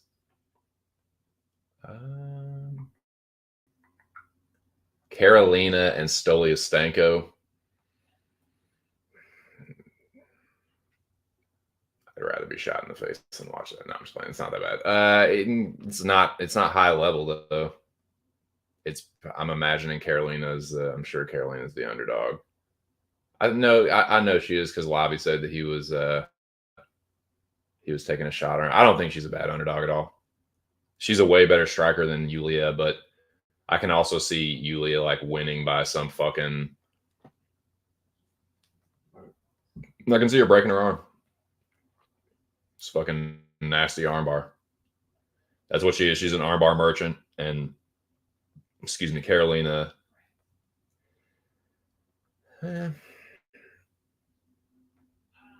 Yeah, she got knee bar. I was trying to remember if that was that was that nasty knee bar by Lipsky. I don't know, man. Why? I mean, dude, Lobby. I can't say that because Lobby is a bit of an MMA whisperer, so maybe he knows something. But that's just too greasy for me, man. Like Luana, she's a better striker than Yulia, but neither one of them are good fighters, man. Yulia's a shitty striker and just a fucking armbar merchant. Judo, scarf holds, and armbars galore. So I kind of just am gonna absolutely pass on that.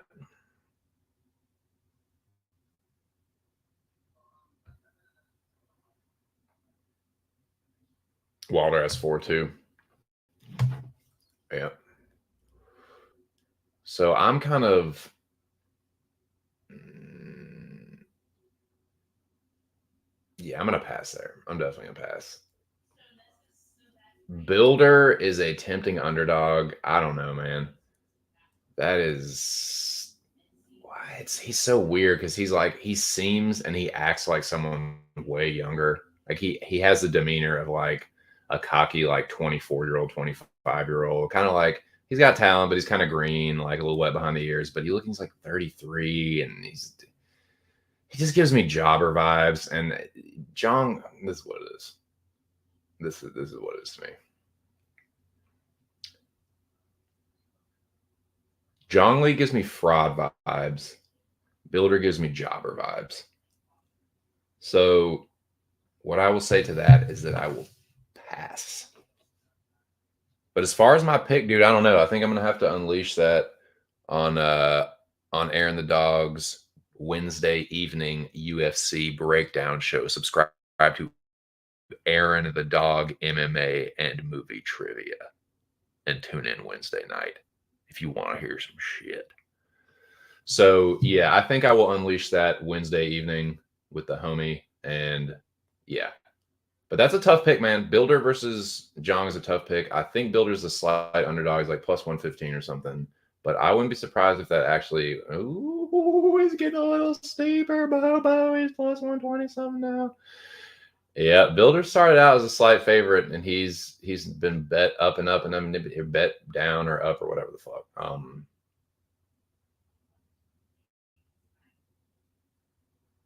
I guess you say down, down all the way to underdog. People are liking Jung Lee, Yang Lee. I never know which order to say it, especially with the South Korean names, man. Those are tough.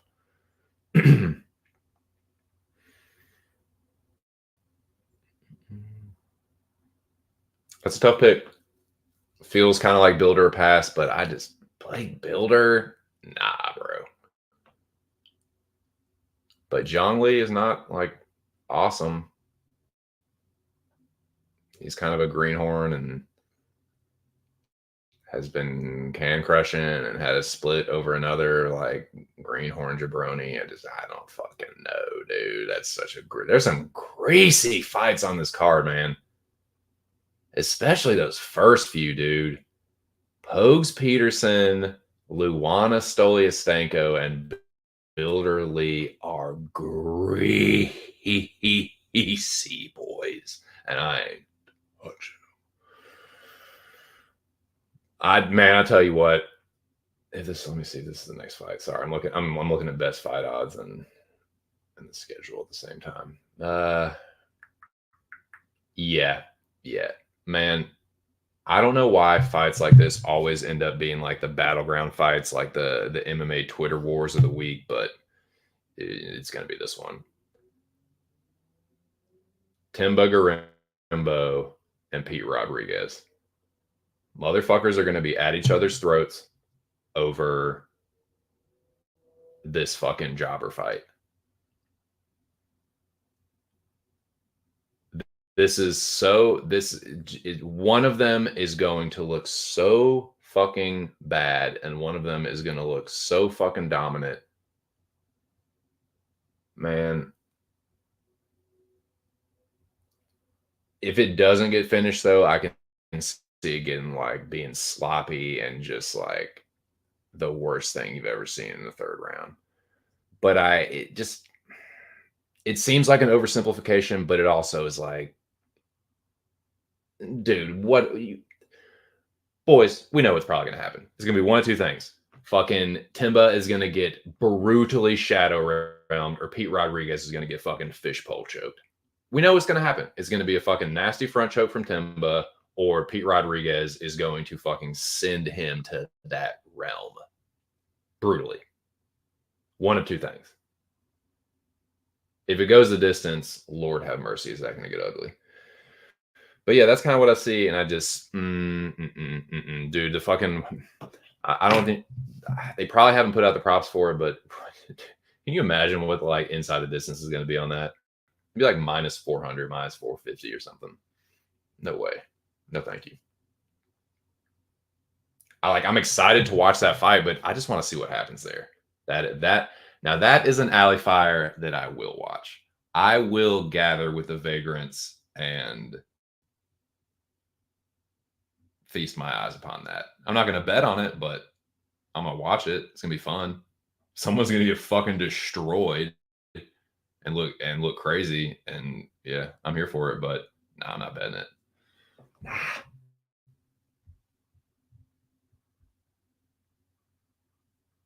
He's not the Zhongli. He's Jiangli.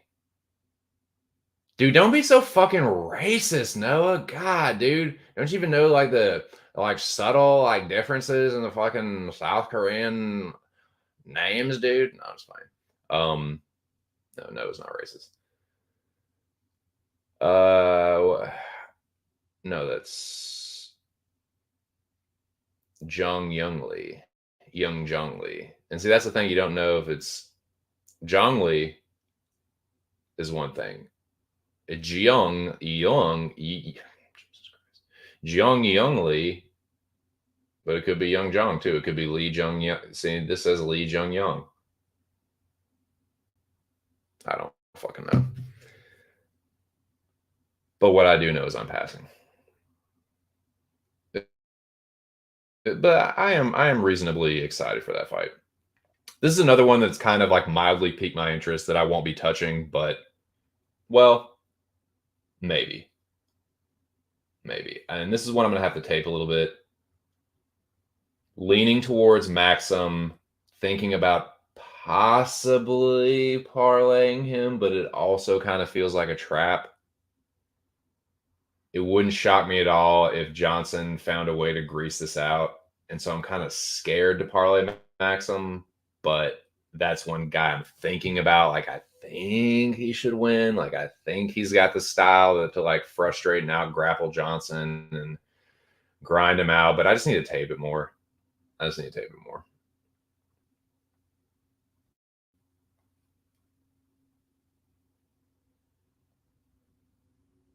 Johnson needs a win though, desperately. Kind of just I don't know, man. But another one, it's what is it with these fucking unnecessary rematches? Was this one really that fucking controversial? I need to go back and watch this fight, but like, and I know it was what 5 years ago, not even 5 years ago, but still, dude, I don't know, man. I tell you what, man, if Molly loses to Diana, I think you can say she's washed. Because I've got Molly McCann. Molly McCann by decision is just seems like what's going to happen. Maybe even by knockout. But I just can't bring myself to get on the Belvita side. I know we've seen rematches. You know, anything can happen. It's not always going to be history repeating, but sometimes it is. Sometimes it's just like, oh yeah, it was so obvious she's going to win. So I'm not going to get cute there. Betting it again, there's not that many favorites I feel good about, dude. I'm gonna have a tough time on Thursday.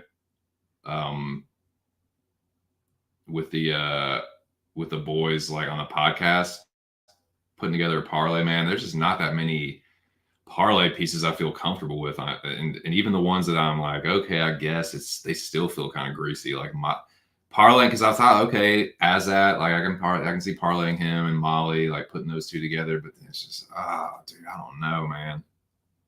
I could see one of them losing by split. I see Johnson maybe knocking Azad out. I can see Belvita maybe busting up Molly. I don't fucking know, man. I think Molly's a better striker still. I think she's a better fighter, but it's just greasy, dude. I don't know.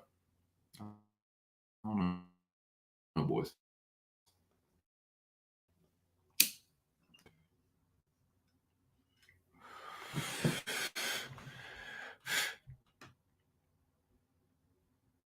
this is what I do got. I'll tell you what I do have. This is what I have bet.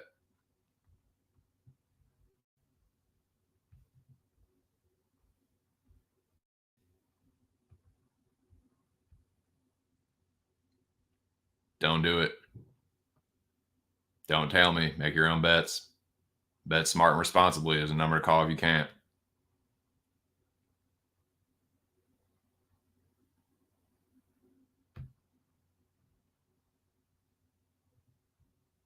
So we're off to a decent start. I was a little apprehensive about increasing my unit size a little bit. I was like, I don't know, man. I just it's like, am I going against my own philosophy of just slow and steady and just keeping it light and just chipping away? Like, no, I think time to take the training wheels off a little bit and kind of nothing crazy, but yeah. Unit for me is a whole $20 now, so we're off to a good start though. Off to a decent start, and I like the underdogs that I'm betting. I've seen a couple people on this now, and these are all bets that I made last Monday, I believe, or last Sunday or Monday. Let me actually, I happen to have that information. Let me see. I think I made them Sunday evening, actually. If I'm not mistaken. Go here.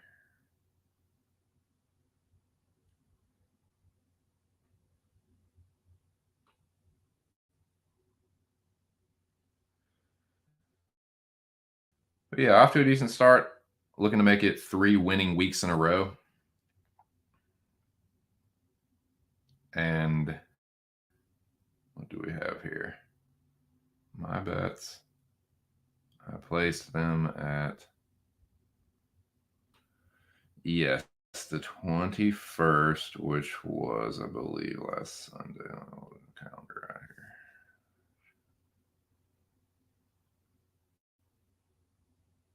Yes, last Sunday. And double check. I'm pretty sure I made them all on the same day. That, and that. Yeah, so I made all these bets on the 21st, Sunday evening. And I've only added one bet, and it's one of the same fighters. I just rebet it. So this is what I got so far. I haven't seen too many people on it. I've seen a couple people now, but not definitely early last week. I didn't see too many people on it, but I'm not incredibly I guess bullish or whatever about it. But I like Drew Dober here. God damn, does he have a good puncher's chance? And yeah, it's about a 50-50. Like, give me the dog who's way more proven. And dude, I can see him brutally chinning Moicano. I know that the dudes that have knocked Moicano out are like, dude, Jose Aldo fucking cracks. Fiziev cracks. Drew Dober fucking cracks too, man. Like, I'm sorry, he does. And Moicano's weakness is his chin. So if you're giving me Drew Dober like slight dog odds with that kind of puncher's chance and that kind of chin, like knowing it's a dude that likes to that likes to throw down and fucking get busy inside a fucking phone booth. Yeah, you do that shit with Dober. I like his chances there. So yeah, give me Dober. I feel even better about this one. I think this is going to be another just brutal shadow realming. I think Muslim is going to be the kind of dude he'll take a couple, but then he's going to get inside the pocket. He's gonna keep that high guard, and he's gonna anchor his way through. He's gonna, and what I mean is like slip under and move forward at the same time. Like slip under the fucking punches while you move forward into the pocket. I think he's gonna do that. I think he's gonna close the distance and get Randy Brown up against the cage and knock him out with a fucking brutal hook. And yeah, so like I like Salakov there. And yeah, I mean, this just is the one that I just feel like the line should be flipped.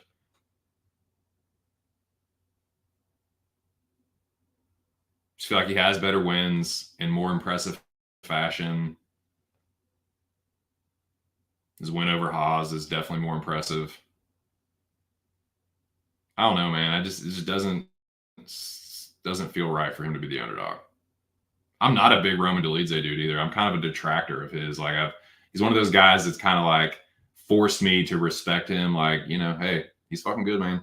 He's good. He's dangerous. And Imavov, like he's good, man. He's a good striker. He's a good like distant striker, and he's good in the clinch too. But in that boxing range and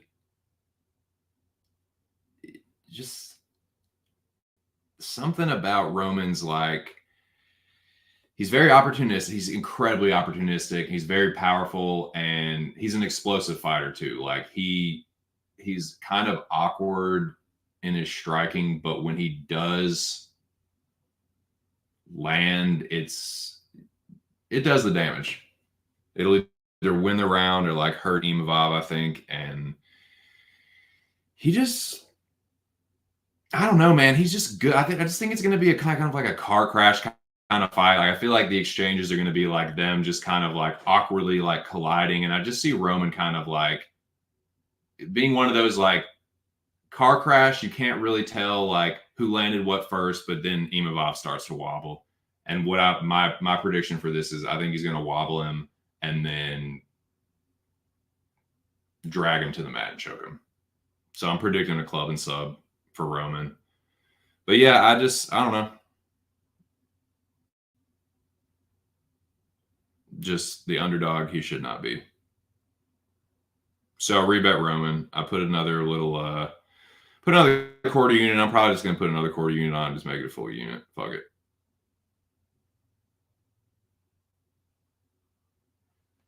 He's the underdog I like the most.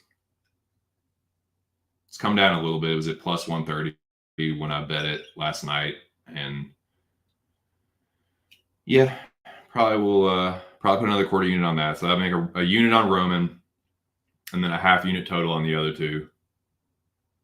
And yeah, I'll see what happens with the rest. Maybe I bet like a couple units on this card. We'll see.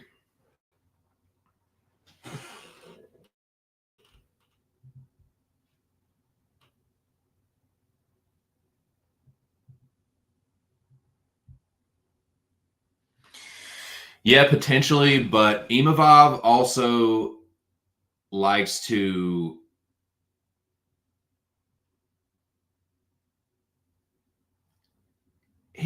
kind of get in cruise control sometimes, and I can see Roman kind of lulling him into his kind of a fight. Roman is a frustrating fighter, and he definitely finds ways to like make the exchanges awkward and slow it down and like get you to fight this kind of fight. And I think that's what happens.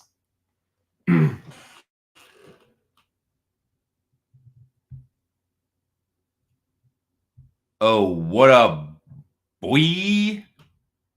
What are you doing? Tell him, dude. He shouldn't be. He should not be.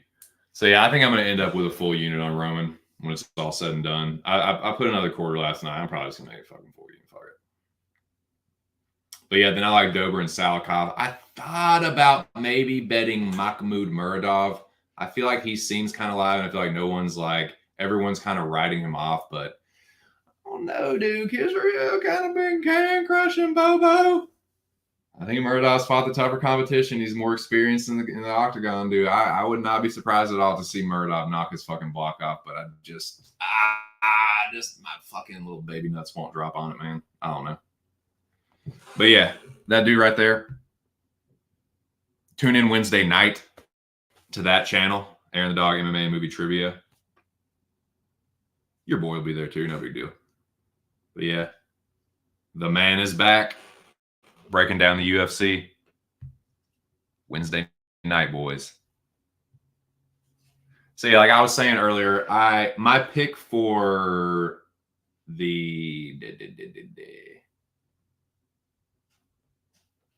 which fight was it?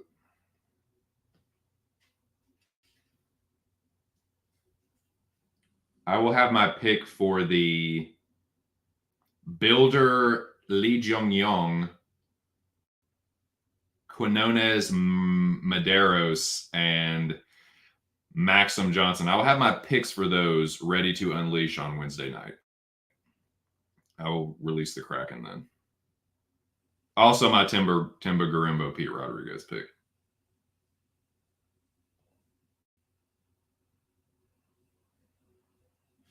Now, Natalia Silva and Viviane Araújo is fucking greasy. And I just fucking pass, man. Pass for me. Again, I'll probably get my pick on Wednesday. But yeah, obviously I like Salikov, I like Dober, and I like Delize. 3 dogs in a row at the end. I don't know. It's a little nerve inducing, but it'll be fun. It'll be greasy. Dude, I just don't see that many fucking parlay pieces that I like. I just whew, it's gonna take a stronger mind than me to make a parlay like that. Like it's gonna take like an Aaron the Dog MMA and movie trivia type barrage to put a parlay together. Especially like a 5-leg parlay kind of deal. It's gonna take someone smarter than me. Because Maxim and McCann seem like the only ones that are kind of like, I don't know though, dude. So yeah, I guess I gave that one away. I'll probably pick Maxim, but those are like the only 2 that I would even like consider parlaying myself as that and Molly. But dude, I think that line on Natalia Silva is a little wide. I think it's a little crazy. And I'm not saying Viviane is going to win. I just don't know, man. I don't think Araujo is the worst bet in the world. But they are pushing Natalia Silva. They definitely like Araujo's 37. That's not good, man. Against this little chick that they're obviously trying to like. Because like I don't know, man. She was kind of getting pieced a little by Andrea Lee, dude. I don't know, man. I think they fucking. I'm not saying she didn't win, but like she looked a little sketchy in that fight, man. I don't know, like Andrea Lee, Victoria Leonardo. I don't know, man.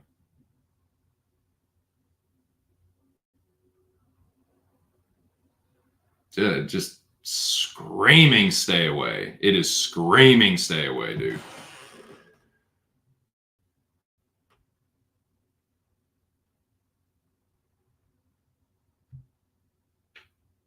Oh, there you go. I told y'all, rotating cast of characters. Jewish Better, aka the MMA line mover, I believe is his name now, returns to the breakdown show, whatever his name is.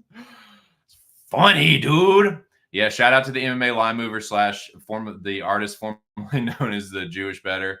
Every Araujo, it is, man. No, thank you. No, thank you. Dude. Godspeed, Aaron the Dog. You know I'm gonna be there to tail it. Sub parlay, great. Yeah, you tell me, Big Moise. See, I need MMA whispers like Lobby, who's fucking disappeared, and Moise and other great minds to tell me what the fuck's gonna happen there. Because, dude, I don't even fucking know. What was the one I was joking about flipping a coin? Was it this one, or was it fucking? No, dude. It was. It was fucking Luan and Stoli Stanko, dude. And I haven't fucking flip a coin on that, dude. Fuck that fight. I'm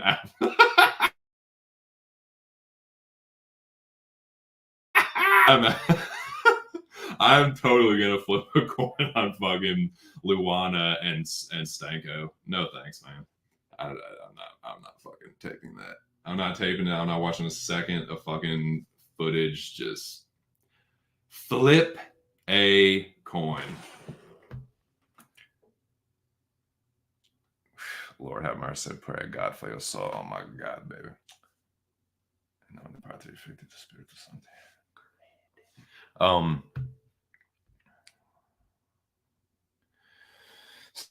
So yeah, my pick for that fight will literally be a coin flip, and then whatever's in the Zhang Li I will tail.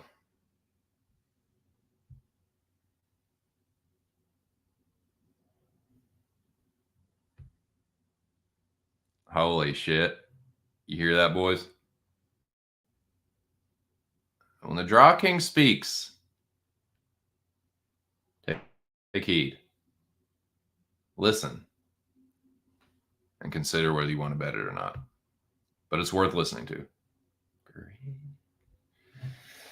Insta armbar. She literally just like jumps upside down into a like flying armbar. God, what movie was I watching recently where like it was like a comedic movie, but it was a fight, and like they picked their opponent up and just like spun him around where they were like upside down in front of him, but they were like holding him up. I could see her doing like literally just like jumping upside down into a fucking armbar or something. So yeah, pass for me.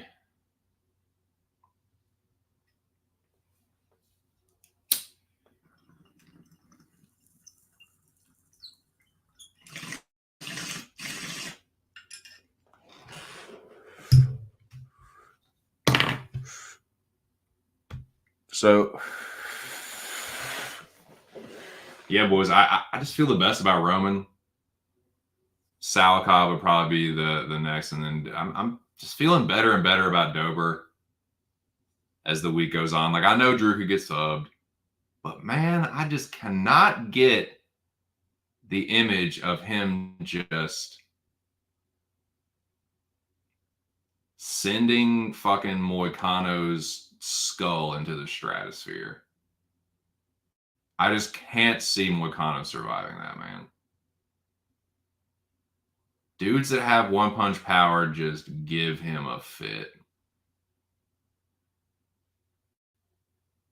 And I don't know whether y'all this is a hot take or not, but Calvin Kattar has power, but he does not have one punch power to me. He just doesn't.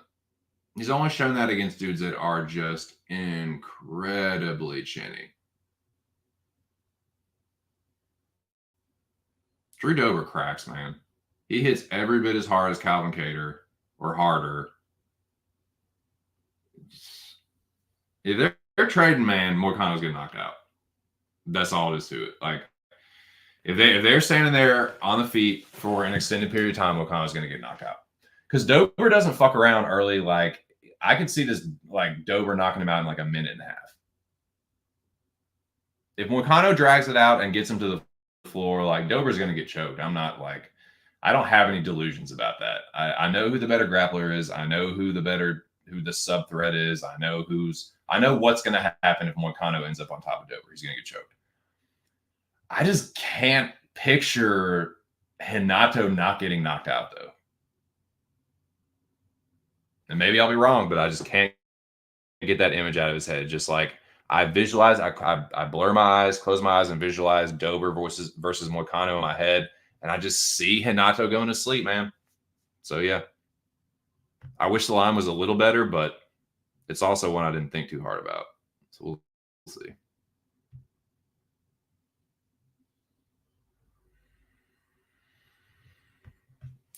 Yeah, I don't know, something like that. Big more, no look, left hook, good night, nurse. Good night, sweet prince. Yeah, that's kind of what I'm thinking. There's going to be left hook, right hook, left hook, good night, nurse.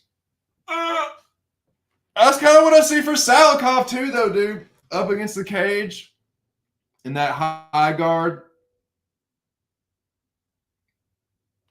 Or just crow hops into a fucking overhand, man. I don't know, dude. I think he's sleeping Randy Brown. I like Sal Cobb, I like Dober, and I like the bull, baby. Roman Dolidze. Probably gonna end up with a unit on Roman when it's all said and done. And then I like my quarter unit stabs on Sal Cobb and Dober. Gonna be back with the boys on Thursday on the MMA Locker Room Talk podcast that you can download on Spreaker, iHeartRadio. What's the other one? Spreaker, iHeartRadio, and God damn it, Spotify, the big one. I don't know, just call him Bub or Chief or whatever the fuck. I just don't make the goddamn voice. Yeah. Gonna be back with the boys on Thursday, so I'm sure that we'll make a parlay and I will tail that. Or I will make my own version of the parlay and bet that. And then I will tail the Zhang Li, and then I'll probably call it a slate.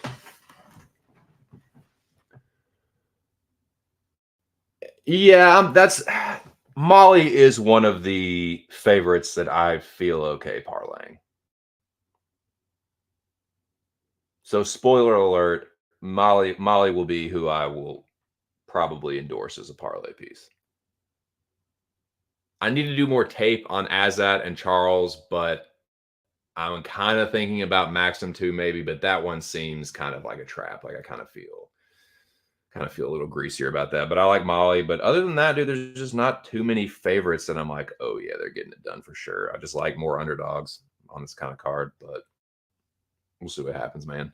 But I'll tell you what, boys, I think that's about all I got. I done did my Anik rant, talked about bad faith actors and political dog whistles and just fucking cloud chasing on Twitter. Nothing new there. Anik pulled a little stunt. And yeah, we move on to UFC Vegas 85 this Saturday in the Apex. It is going down. You can catch me this Wednesday evening on Aaron the Dog MMA and Movie Trivia, breaking down UFC Vegas 85 with Aaron and the artist formerly known as the Jewish Bettor. I believe he is now being called MMA Line Mover. That's Wednesday night. Thursday, I'll be back with the boys on the MMA Locker Room Talk podcast. Friday, I will be back here on this channel doing the weigh-ins. Doing them, dude. So yeah, and I'm assuming because it's a Apex card, it'll be the normal time. So I'll probably go live at like 11:30. I imagine. I'd like to say 11, but it'll probably be like 11:30, 11:45, something like that. But yeah, and then Thursday night, if y'all want to talk movies, man, if that's something y'all are into, me and Aaron the Dog are getting ever so close to the top 10 in the Cosmic Countdown, counting down our top 100 favorite films. The last couple of weeks have been a lot of fun.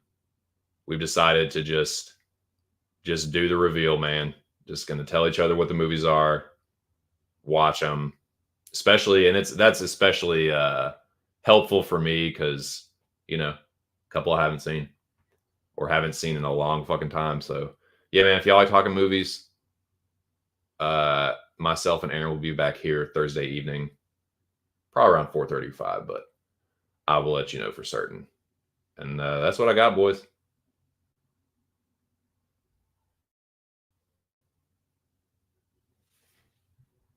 But yeah, the dome verdict is Belbita must be punished, so I guess she will be. What we thinking, boys? Molly KO.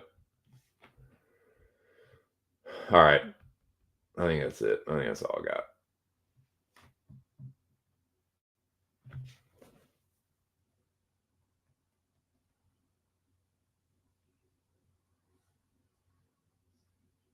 Let me get this song going. I'm going to get the fuck up out of here, dude. All right, boys. It was a good stream. I got the Anik bullshit off my chest. Talked a little more about UFC Vegas 85. Like I said, subscribe to Aaron the Dog, MMA and Movie Trivia. Subscribe to Post Sports Radio. Download the MMA Locker Room Talk podcast. Sign up for the pub contest. Shout out to the fucking Dome, the greatest group chat in the world. Best of luck with all your bets. Appreciate the support, boys. Hope you all have a great week. And yeah, let's fucking go. More UFC, more shit talk, more greasy bets. And I will be here for all of it. So yeah, man, y'all have a good week. Appreciate it. Have a good one. 2 cents. Catch you on the next one. Peace.